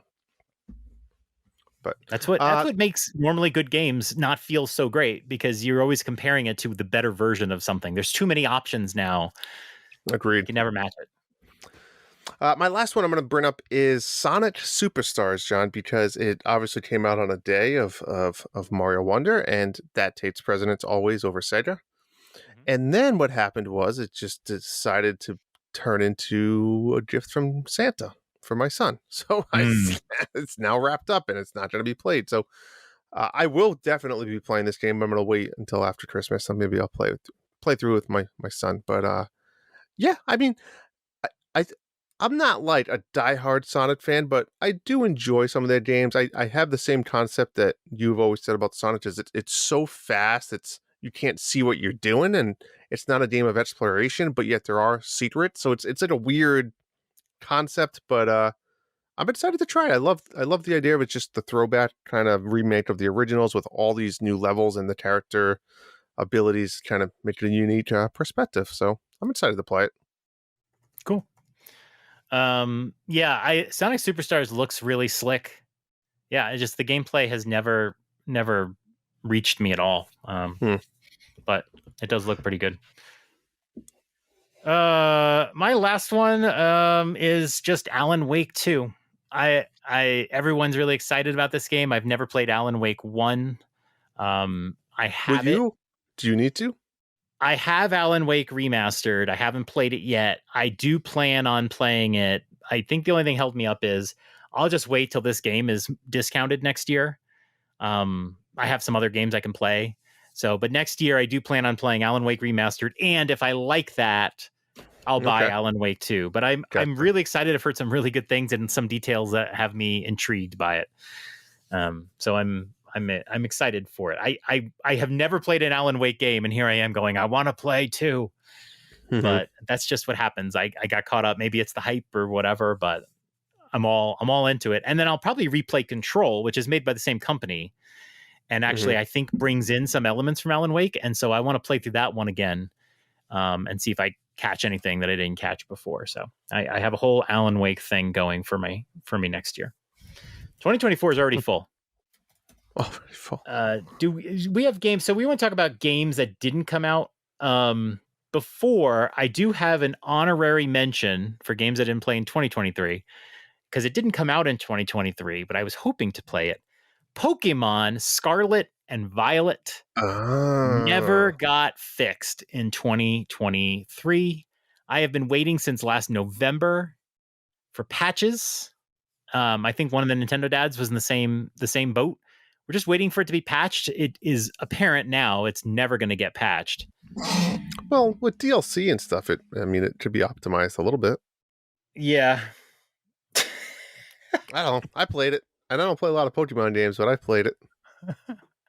um I can one day I might suffer through it. I just keep waiting and waiting and waiting. I now realize that one day I'll just You have to know, play it. it When there's not was. much to play, I will break it out and play through it. I liked how it did, like, you could kind of decide on where you wanted to go, and it kind of had like three overarching stories, and you have to do them all. I loved that idea and that concept of Pokemon. I will say though, you did play Sword and Shield, and it did not have the Sword and Shield feel where I wanted to collect them all. Do Yeah. you know what I'm saying? Like Sword and Shield just made it so fun and easy to get around. I don't know, and maybe it was the jogginess of Scarlet and Violet, and it It didn't was that draw me in. the wild area was like unlimited. I haven't played Yeah, Scarlet and Violet to know, but the wild area was a great place to find just anything. And it just the didn't draw me in like the other ones have. I yeah, don't know. I mean, I did. I played it through the completion, but I didn't like go out of my way to collect everybody and do stuff like that or find shinies or anything like that. yeah.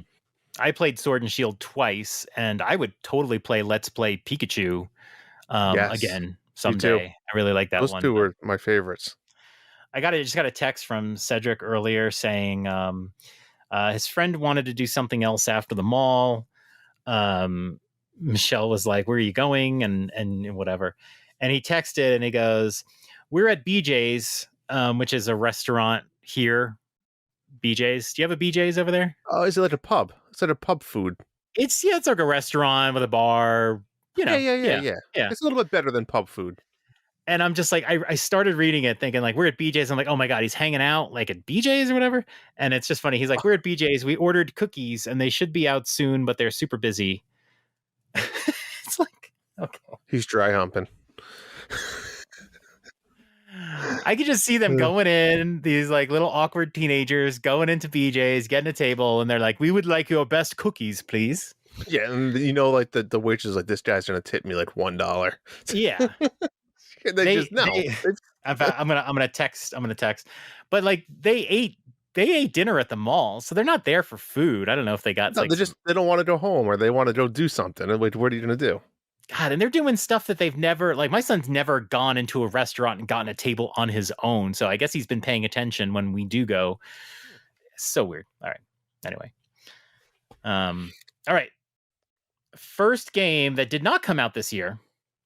Mm-hmm. That has me very sad. I guess all of these are possible. I guess they haven't been delayed. Is Mina the Hollower. That is Yacht Club. I have not heard yet that it's delayed. It's supposed to come out in 2023. It's not. I don't know where it is. I am super excited for this game. It's my current most hyped game now that Tactica has come. What is it? Nina? Broken my heart. Mina the Hollower. Mina. Okay. Drew, I don't know what the fuck it is, but Yacht Club made it, and I want to play it. That's it. It's not even on Nintendo's website. On their eShop? Mina. I mean, you can just look up a trailer for it. Yeah, it's... I know, but it's never a good sign if it's not on Nintendo's website. Well, yeah. I mean, it's not out, so there's no date. There's a lot of other games that have been announced. Yeah. I mean, like I said, when there's a date, maybe it'll end up there. I don't know if there could be like an indie world that might still come again. I don't know. And I don't know much about the game because I just try to ignore it. But it just looks great. I want to play it. And I don't think it's going to come out. But they haven't delayed it. This does look fun. Yeah. I mean, Yacht Club everything Yacht Club makes is amazing. There's never a doubt. Just nowhere to be found, huh? That's a good one. It's so weird. I don't know why they don't say something. Maybe they still think it could come out, but it's late in the year to come out. Maybe with that's like and that's Indie Direct or something. It's just and released now. I mean, the website's pretty light. Yeah. All right. It's weird, right? I'll bring up this one really quick because funny that we started this document early in the week and then midweek the game came out and made an announcement that it was delayed. But before this, we knew nothing about anything. Was Deca Police. This was a big game in Nintendo Direct, right, John, that had a lot of people's eyes on. And this was something I was really looking forward to because it was kind of a unique style of game, but it looked very interesting. And they pretty much announced that it's not coming out until like 2025. They got a huge delay. Which is ridiculous if thinking about it when we thought it was coming out this year originally. I think that was what originally it said it was 2023. So yeah, Deca Police. Not seeing that anytime soon. Yeah. It sounds like the scope of it just changed, honestly. It's possible. A lot of these games, as they make them, I think the best games that get made, they don't really know what they're going for, and they're not afraid to change directions. Mm-hmm. So it may be a good sign, but we live in an age now where there's so many games. It's really hard to be glued to a game. Like we were just talking about Mina Hollower. I'm so hyped and excited for the game. Mm-hmm. But I'll live. I'm not dying by it. There's so much to play. Correct. Whatever. But as that game gets delayed and delayed and delayed, it's like, okay, I got other things to do. I'm not going to sit here and cry for it. And that takes me to my next game, which is Silksong. That game gets delayed and delayed, and they don't even have a date. And I will still say last year's E3 time, when it was in the Xbox showcase, and my wife was so excited, and she said, is there a date? And I said, no, they still haven't given a release date. I was thinking they was going to shadow drop it by then. The game was like years overdue already. And then, but they said like all the games in the showcase will be out within a year. And then we waited a whole year. I remember tweeting about it saying, how can there not be a date? And then we waited a whole year and the game didn't come out. and they said it was delayed into the second half of 2023. And now it's December and it's still not out. It's the most insane thing I've ever seen. I And now I never played the first one. I wouldn't like it, right? Aren't these like Metroidvania type? Metroidvania. I don't even love the first game. I think it looks great, and I think it's a great example of a Metroidvania. But there's some things with it I don't like. You never really feel super powerful. There's some areas that you just feel stuck in. There's not a lot of like warp points. It's hard to navigate through the world. But I still want to play Silksong, and I've played Hollow Knight twice, and I might play it again someday. It's just one of those games, it's crazy. But like, where is Silksong? It's surreal. So yeah, and I don't think it's coming out this year. Well, John, I gotta bring up, one of my favorites here. Lord of the Rings Gollum. It's supposed to be coming to the Switch. We know this game sucks, but it's supposed to be coming. I'm gonna play it regardless. But where is it? Are they just decided not to do it? Or did they decide it's just so bad it's not worth their effort? I will 100% believe the game was so criticized. It's just not coming anymore. Why would they spend any time trying to port it onto the Switch? And who's going to buy it besides you? Besides me. Who's going to buy it? Yeah. We should make that a topic sometime. You have used this term multiple times this week that I'm committed to this game because we talked about Bluey. And you're going to play Gollum because I'm not playing Bluey, but this one is. You're going to be playing Bluey. What are you talking about? You're right. It's 4 players. You can play as the whole family. You're exactly. Right. You bet your ass. I probably. You are absolutely going to be playing Bluey. That's the problem. Like you're going to have to play it. I won't be playing it by myself, but you're right. Yeah, I will be playing it. That you can be committed to a game. Like, what are the games that we're just committed to, no matter what? I was committed to Dwarf. I mean, luckily it paid off. I really enjoyed it, but that game I was committed to for years. Mm-hmm. Certain games, you just attach yourself to it, and then it's like locked in your brain that you're gonna play it. That's interesting. It's different. It's different with sequels, I think, because you have something to like base your knowledge off of. But games that you've never played, games like Gollum, which have really bad reviews and reception, but I'm still committed. Here we are. I watched a top 10 worst games of the year the other day, and they had some games I guess I'd never heard of, and then they had some games that there's more Redfall and one like that. Yeah. Gollum was number 1. Oh, it can't be worse than the King Kong game. King Kong was like 2 or 3. But Gollum was number 1. That's what you are committing yourself to. So just warning you. Honestly, I want you to play it because I think it'll be entertaining. So I'm not going to dissuade you at all. I'm just going to say that's what you're committing to. Just be wary. There's a rumor floating around that they're making a new movie called Smeagol, which is Gollum before it becomes Gollum, and Andy Serkis is. Andy Serkis plays him in the movie for the flashbacks, but there's a rumor that they're making a Smeagol movie, which would be interesting. Is it? I wonder if the game will destroy the Gollum movie. I don't know. I've heard of that though, the Smeagol thing. We'll have to see. The last game for me that is apparently not coming out, but it's supposed to is I've talked about this one on the show before, Lorelei and the Laser Eyes. Okay. This is the next game after Sayonara Wild Hearts. And it's nothing like Sayonara Wild Hearts. I may not even like it. Honestly, I don't like this company's other games. But I'm definitely I'm committed to it, Drew. We just talked about it. Committed. I'm buying it no matter what, and I'm playing it no matter what because they made a game that connected with me in such a profound way. I owe it to them to try their next game. So, again, I haven't heard that this is delayed, but it's December 3rd. And, I don't know why Avatar is coming out so late in the year. That's unusual to me. That is weird, especially for being such a big game. Yeah, everyone's distracted by the season like this. It's not you're not going to get a lot of word of mouth this time of year. People go on vacations. People are gone. They're distracted. I don't know. It's like a weird time. It's after the Game Well, Awards, so it's not maybe going to they be want. nominated. The only thing I can think of, like someone for like me, even is, you know, I will be playing this. A lot of people have time off Hmm. right during the holidays. Like this is gonna be perfect for me. I'm gonna be home. I can play it on the TV. Like I'll have time to actually play this game versus maybe other times of the year. Maybe Hmm. that's their thoughts. I don't know.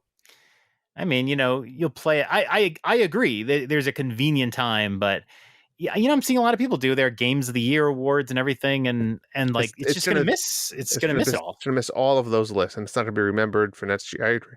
And those lists are huge for me when I decide games to play.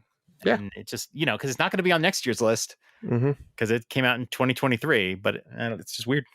I agree. All right, I mean it'll Um, be on your list. I know. True. I have two more really quick. The first one, which is out on other systems now, so it's kind of the same scenario as Dawn, but when does it come to the Switch? Endless Dungeon. This looks like such a Drew Hmm. game. I know it's got decent reception so far. I think it came out in mid October or early October, so it is coming to the Switch. They said it was, so I don't think there's any release date. I think it still just says 2023, which at this point, maybe some of these smaller games that we've been talking, these indie-ish type games, are maybe there's like a surprise indie direct. Probably not. Maybe January we'll get one, and some of these games will come out then. Mm-hmm. It's funny when you think about these games, right? Like Endless Dungeon, the Mina one. You know, I wonder if like they're locked into Nintendo and they're waiting for there was supposed to be a November direct or December direct, and it got pushed to January. Like, do you wait? Like, do you say, all right, I'll release my game when Nintendo does their direct, or do you just because it's better promotions, or do you just say I'm going to release it and then you lose that opportunity for free advertisement? You know what I mean? It's an interest, and I'm not saying Nintendo delayed a direct or anything like that or an indie direct, but I'm just saying it's an interesting concept. If you're going to get free promotion or advertising through Nintendo, Yeah, you wait, huge. right? You got to wait. I think so. I would. I mean, you work on a game for a long time and you want to get it out there and hear people's reactions, but you have to be smart and Correct. understand that you're in a market where you can make the best app or game in the world, but if people don't know about it, you're not going to sell. But So you might have to yeah, wait some period of time, because but you're what better if off. what if Endless Dungeon could have came out in November, right? It came out in Hmm. October. He said November, but Nintendo says, "Hey, we don't have room for Endless Dungeon in our indie direct in November, but we can put it in our January direct if you want to wait." I, I would wait. I It's think I would wait. I feel like it would be the smart move because you can just start working on your next game. Correct. It's not like you just have to wait around, right? You can start working on Yeah. your next game and then just release it a little later. No, I agree. Interesting. Xbox has Um, like an indie showcase they do too, and PlayStation has done it a couple times. So there's other options too that you might get mhm, more attention. But I know that there are games that in a million years you and I wouldn't play, like that game Howl that came out from the indie world last time. Yep. I mean, Howl could have popped up on an eShop and nobody would have even noticed. But because it was in an Correct. indie world, a lot of people downloaded the demo and a lot of people played it and talked about it. And it's just like this is just like a million other games, you know? Yeah. It really is that Well, promotion that really helps. and you also feel like if Nintendo selected it to to showcase it, then they must believe in it. You Mhm. like to think that, right? I mean, they want to show the best of the best Yeah. on their consoles. I don't think they're being paid to put it in there, that's for sure. I think There's no way. There's no. I agree. yeah. The last one I'm going to talk about was announced in February of 2021. John, I'm excited for this. Star Wars Hunters. Where is it? That game like Who seems knows? like it's vaporware right now. I agree, That's but I mean, the is that a free to play or it's Overwatch, but Star Wars overlay. okay. That's it, right? I mean, but that people are gonna if it's a good game, people will jump on that big time with a Star Wars IP. Oh yeah. So What's the we'll word on see. it? 2023. That's it. That's weird for something with that With that name in it, IP. Yeah, I it says agree. 2024 in Google. I'm not sure if that got a delay or people are they just realize it's not Oh, I going to didn't. come out. I mean, I just And I don't know. Zynga Games, is that how you pronounce it? That's a pretty big developer, aren't they? Oh yeah, they're a big mobile developer. Yeah. Well, those are coming out on iOS and Android as well. So Yeah, that makes sense. I'm excited for Star Wars Outlaws, so Hunters is not even on my radar. that's not really your cup of tea, but I'm excited to play. Maybe let's jump in with some Yeah, other people. yeah. No, I've heard a lot of people even in our Discord talk about Hunters. Hmm. That's it for my list, though. Star Wars fatigue. Yeah. Soon. Marvel Hunters. All right. No, that was a good topic. Um, Hopefully, maybe next episode will be like, hey, when one of these games actually came out, I bet you at least one of the games we just talked about will come out you within the think next so? 2 weeks. Yeah, Wow. All right. I I bet like just that. one. Um, the last topic question I have for you before we get into a couple other things is I was thinking about this the other day when, unfortunately, I'll admit it, listening to the Nintendo dads and like how they don't finish a lot of games. And my thoughts and question is I just want to have a conversation about, is there any shame in not finishing a game? Right. And I mean that, and let me explain this a little bit more detail of like, is there stress of it?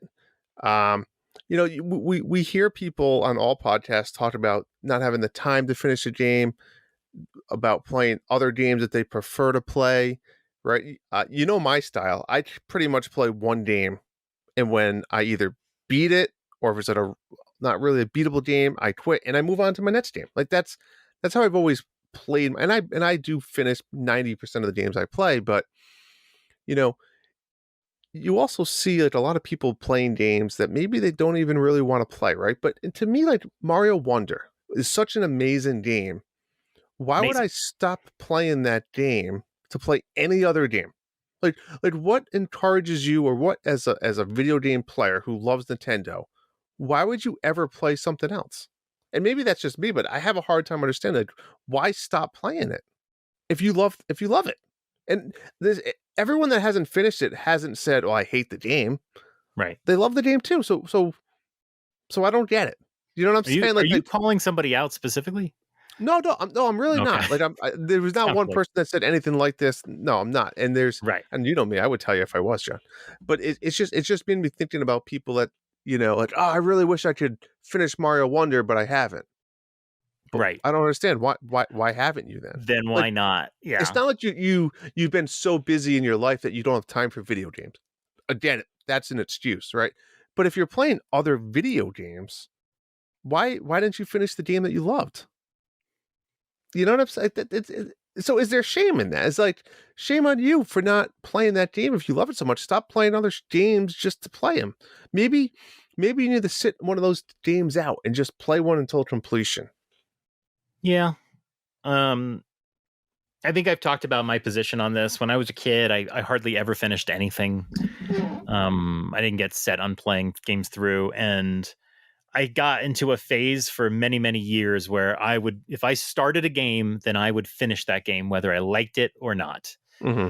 And I would suffer through it. And I have scars from playing through some of the games that I played through in the past. And when I did that with Tactica this week, it brought back those old scars. But I'm not like that now. I will quit on games.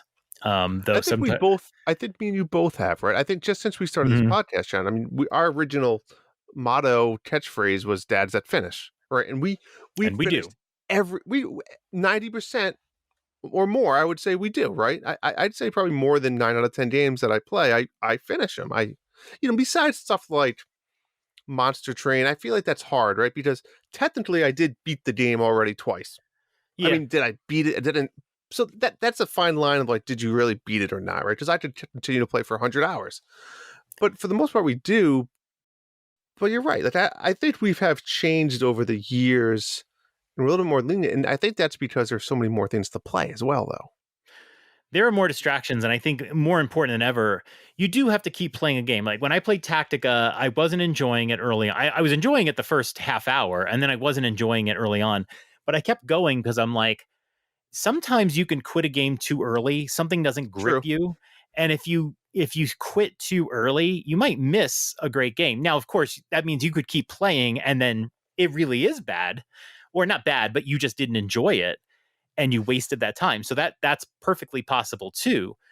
But they're quitting on a game, I'll always say, do whatever makes you happy. So if you want to quit a game for whatever reason, I think what you're talking about is games that you're enjoying and that you just don't finish, right? So I want Yeah. to just make sure I'm focused on that. So you're talking about Nintendo dads or whatever, like, so I think the best example is that Justin has never finished Breath of the Wild. And my opinion on that is, man, finish Breath of the Wild. Like, games like Breath of the Wild come around so rarely. Games that Hmm. can be someone's favorite game of all time. You really owe it to yourself to finish it. Don't let these little side games distract you. Like, you need to finish Breath of the Wild. It's just such an incredible experience of a game. Agreed. But in terms of anything else, it's like, do whatever, whatever makes you you happy, but like, don't get into the bad habit of not finishing those games that you really love. Make a point of getting those finished, because sometimes the best part of any video game really is the ending. Have you ever played a game where you're not even sure how much you loved it or not? Maybe you liked it, maybe you did love it, maybe you didn't like it, and you go through the whole ending sequence, and when it's over and the credits are rolling, you're like, wow, that was great. Yeah. And maybe there's some recency bias because you just finished playing through like a 3-hour end game sequence that was Yeah. wild for you. And it can totally change your opinion of a game just by the way it ends. Maybe Sure. it ties together story beats you weren't truly understanding, or it had a twist or something. Yeah. But you really owe it to, like, if you haven't finished Wonder because you've been playing, a demo of some fringe game on Luna or something like that, it's like, make sure you prioritize the games that you value the most. So I guess the exercise for anybody listening here is, what were your favorite 5 games of the year, and did you finish them?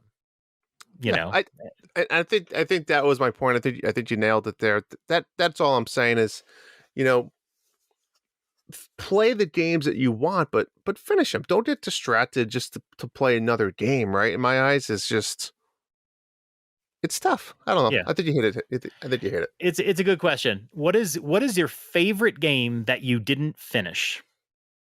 That's a good question. In That fact, I'd have to take some time to think about that I one. would have to really think about that because I finished most Yeah. most games. Right? I think that's a good question just for listeners to go reflect on. Right? Right. Like Yeah. what is that answer?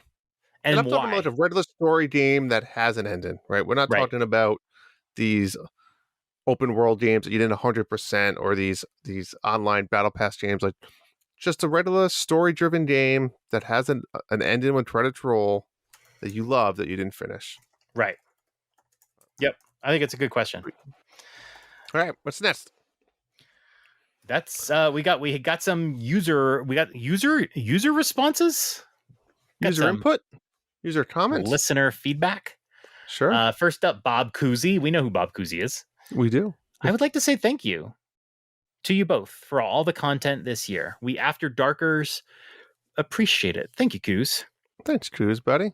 Coos has been Love on my hearing it. ass for the last couple months or so. I look forward to having him on in a couple weeks. Good. He has been on me for Hogwarts Legacy, and that's going to be a good little topic. I want to talk about that because it really is an interesting topic. But also, what do you think about the term After Darkers? Do we need a better term for the community? I mean, I don't hate it, but I don't think we've ever really thought about it. Yeah, Maybe he's onto something that we need to come up with something. right. Should it tie into Jennifer Lawrence in any way? Got to be Kendricks. You have homework. You need to go watch that scene by So next episode. I don't have a subscription to Netflix Oh, currently. I want to watch the movie. I can watch movies while I work, and this is a perfect sure. one because I don't have to pay full attention to it.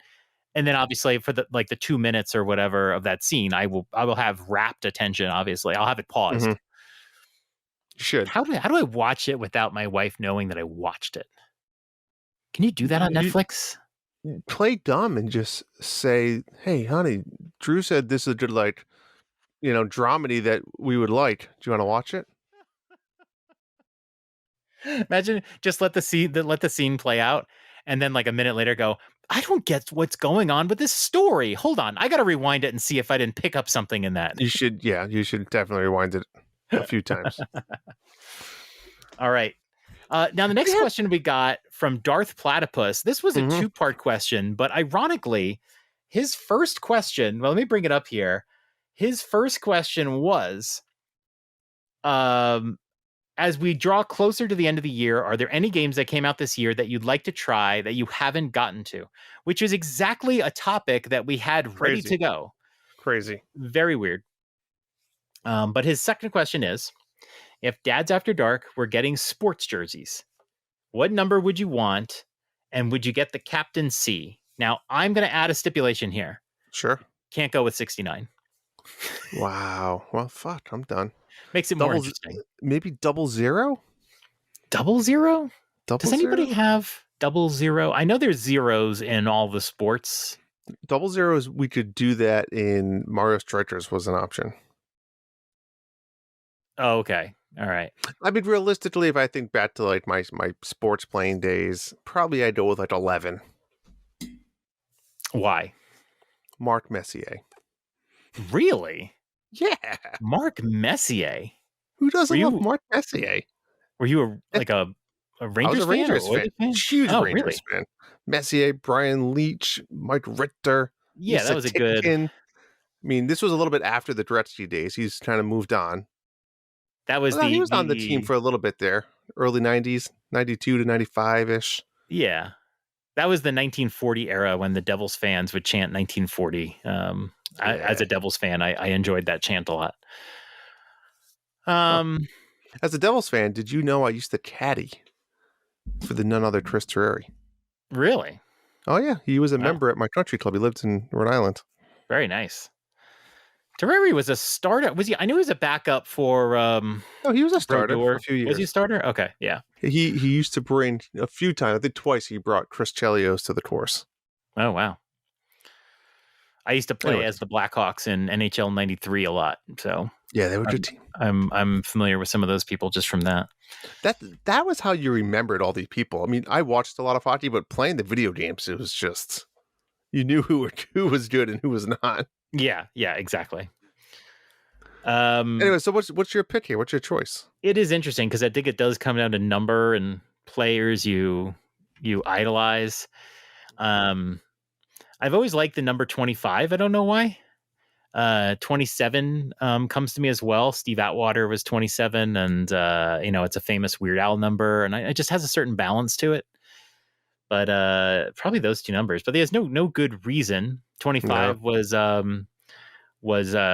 Chris Harris Jr. So those numbers do pop out to me. But yeah, I don't know. I don't know what number I would go. What sport? I mean, I think it matters. That's your point. If you were a defensive player, I would have told you like 56, right? Lawrence Taylor, it's like a fearsome sort of number. But if you're a quarterback, right, you're gonna go with TB12. You're gonna go with 7 for Elway. I feel like every quarterback that has a number, they must have a quarterback in their mind. Sure. There's not a lot of numbers you can choose from as a quarterback. So every number is probably, if you go through all the numbers, we should do that someday. If you go through all the numbers, you can probably name a famous quarterback that had that number. Just saying. Good point. What number was Warren Moon? I don't know. Oh, no? Okay. I think he was number 1. I wasn't a big football guy probably until like 2012. I just never really was a football. I'm a rookie when it comes to watching football. I guess you could say really 10 to 15 years I've been involved in enjoying it. Yeah, it is interesting. I don't know why. It just was never for me. What number was Brett Favre? 4? Yeah, I think he's 4. What number is Dan Marino? I suck at trivia. I got one right. Let's move on. Okay. He's 13. I know Phil Simms was 11. Now I'm trying to think of all the numbers. Isn't Patrick Mahomes? Is he 12? He's 12, right? I think. No. I don't know. Green Bay has the ball, so. He's 15. Okay, so. Yeah, we should go through all the best quarterbacks and like for every number from 1 to like 19 or whatever we can get to. I just feel like when you wear a number, it's an association. That's all. No. That's it. That's all we got this week. That's all we got. Well, what do we have coming up this week, John? Besides the most important game of the year, Avatar: Frontiers of Pandora. Drew, I want you to read the list because I want you to have the honor of going it. Go through it. Let's hear it, Drew. A Highland Song is coming out December 5th. What's this one, John? I don't know what this one is. This is the game that was in Indie World recently with the Irish-Scottish theme. It's actually been in a past Indie World as well, and it's finally coming out. Gotcha. Any interest? No, I think it looks bad. I don't know. It actually looks bad to me. No, I don't have interest in it. Avatar: Frontiers of Pandora, and this is coming out on PlayStation, Xbox, and Luna, which I am super pumped for. This is going to be my true first Luna experience. The other everything up until this point has been a test in preparation for this moment. I'm excited. I don't want to say I'm nervous, but I think this is one of those things I said. I'm going to use the word again, committed, John. And I guess I'm nervous that what if it doesn't meet my committed hype? Because it might not, right? It could not. So we'll see what happens. It looks like it could be good. It looks like it's quality. Yeah. One thing that I will say, just as an analyst of this stuff or whatever, is this game comes out on Thursday, and there's no reviews yet. They might not have given it out to people. Yeah. Yeah. Well, I mean, they should, but like, it depends on when the embargo date is, but it is also not super unusual. I think if the embargo could be tomorrow or Tuesday, and that's fine. If we get to Wednesday and there's no reviews yet, that's going to be like fire alarms. True. Very true. So something to watch, but not a fire alarm yet. I think they're probably just waiting till the week of people start pre-ordering, whatever. I bought my main TV in my living room is like a smart TV. And you can't download the Luna app because it's like a Sony TV. And you need an Amazon Fire Stick, which my other TVs in the house have. So I didn't play in the other room. So during Prime Day, they had like the 4K Fire Sticks on sale for $20. So I bought one just so I could play Avatar, hopefully in 4K. I am less excited about your experience with Avatar, but actually more excited about your experience with Luna playing Avatar. That's a fair point, because this is a true test. Like I said, I've used it in the past, but for games that weren't that high demanding of graphics and other things. But I will say, even on the Switch, which is a bad comparison, when I played Guardians of the Galaxy on cloud, I thought it looked better, it played great, and I had zero issues with it. I think I had like 2 issues, and we talked about this a long time ago, but so I'm just going off that experience, which I was super happy with. Again, Nintendo versus Luna, so I don't know, but if I can at least meet that same experience I had with that, I'll be satisfied. I'm hoping it's better than that, but if it meets that, I'll be good. If I remember right, I think Luna has some limitations to the video resolution or whatever, but you've never struck me as anyone who's ever had like, I mean, you can play games with very low frame rates or whatever, and you're fine with them. So I imagine you're going to be just fine. But Agreed. When you've played Luna, you've played for very short times. You've never gotten super involved in any game on Luna so far. No, I played like I trialed, because I mean it's like free games, right? Just like try it for a little bit and try like different random games. I played like Sonic Racing because Evan wanted to play. We played together, like shit like that. But again, I didn't dive into like any Assassin's Creed games or anything like that. Yeah, you might be playing this for like 50 hours. I don't know how long this game is. Correct, right? And which means I start thinking about too, am I going to be playing on the iPad when I'm sitting in my recliner at night if the wife's watching TV? Right. Could be a possibility. And what's that experience going to be like? Right. So, the same day, we're getting Outer Wilds, the Archaeologist Edition, which has been, a lot of people are hyped for this. It's been on the radar for quite some time. Any interest in this? I'm not very interested. It's first person, so I can't play it, but I will say that my friend Clint, this is his favorite game of all time. Wow. And he plays a lot of shit. Interesting. And then lastly, on December 14th, we got some DLC coming out for Pokemon Scarlet Violet, The Hidden Treasure of Area Zero Part 2, the Indigo Disc. Are you gonna... Did you get the DLC? I can't remember. I did not. I think this is a game. I played it. I beat it. I enjoyed it. show me the next Pokemon game when it comes out. That's how I feel about this game. Okay. So. Yeah, I probably wouldn't play this DLC even if I eventually play Scarlet and Violet. But yeah, the first DLC didn't hear much about No, very quiet. It's no Isle of Armor, right, John? it. I never played. You never played that one? I liked that one. I remember I replayed Pokemon Shield just because I wanted to play the DLC, and then I didn't play the DLC. And now I'm at a point again where if I want to do it again, I would probably replay the game again. And so it's never going to happen. I'm never going to play that DLC. It's done. It's not happening. But never happened. Well, we did a lot. I'm excited to come back and talk about Avatar with my experience. And then we might be back for a little special next week. More to come on that. We'll see. And then the following week will be our Game of the Year episode, right, John? I think that's... Yes. I don't think we have an official recording calendar time, but that's, yeah. And that'll be our last episode of the year. Most likely. Most likably. Well, if you want to do something after Christmas, I'll be around. I think we did. We started this season on New Year's Day. Okay. So yeah, I think we'll figure it out. I just think the timing of Christmas. That's true. Yeah, we could record on New Year's Eve again. Yeah, I mean, we can record New Year's Eve well, that's tough actually, but New Year's Eve might be tough. We'll figure it out. We'll see. Find. New Year's Day though, nobody does anything on New Year's Day. I know. Fuck New Year's Day. Hey, you not even a holiday. Work, yeah. Well, that's it. That's all we got. All right. That's sweet. That's a show. Go Packers, leading the Chiefs. Yeah. Broncos lost today. Very sad. I guess I'm glad I didn't talk about it too much. First time in 7 years, Drew. It hurt me that the Broncos lost. I've become so numb to them, and it actually hurt today. I was actually hurt, which is probably a good sign. Wow. But they're still better than whatever the Patriots did today. You want to talk about a shitty football game, John? 6-0. No 6-0. No touchdowns. Nothing. Honestly, it says more about the Chargers than it does the Patriots, right? I mean, like that game was like down to the last few minutes, and the Patriots could have won with just a touchdown. You know, it's like insanity.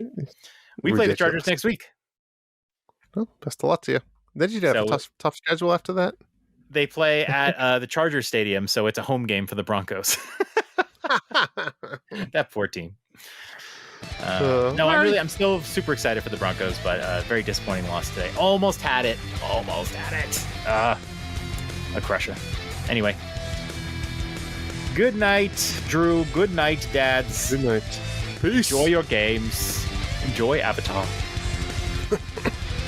The Dads After Dark show is part of the Nintendo Dads family of podcasts. You can subscribe to us anywhere podcasts are available. If you're listening through Apple or Spotify, please leave us a 5-star review. It helps us promote our show, and we'd be grateful to hear your feedback. Check us out on Threads and Instagram at NDadsAfterDark. Send us a question to dadsafterdarkshow@gmail.com, and we'll read it on the show. Or if you want to hear yourself on the show, leave us a voicemail. See the episode description for a link to do that. Be sure to join us on Discord and our Dads After Dark channels. That's where we chat. You can participate in our monthly Mayhem contest, plus other activities such as Chubbies and so on. You can get access by joining the Nintendo Dads Patreon or by subscribing to their Twitch channel. A big thank you to Family Jewels for the show's music. Check out their YouTube to hear other awesome Nintendo cover tunes.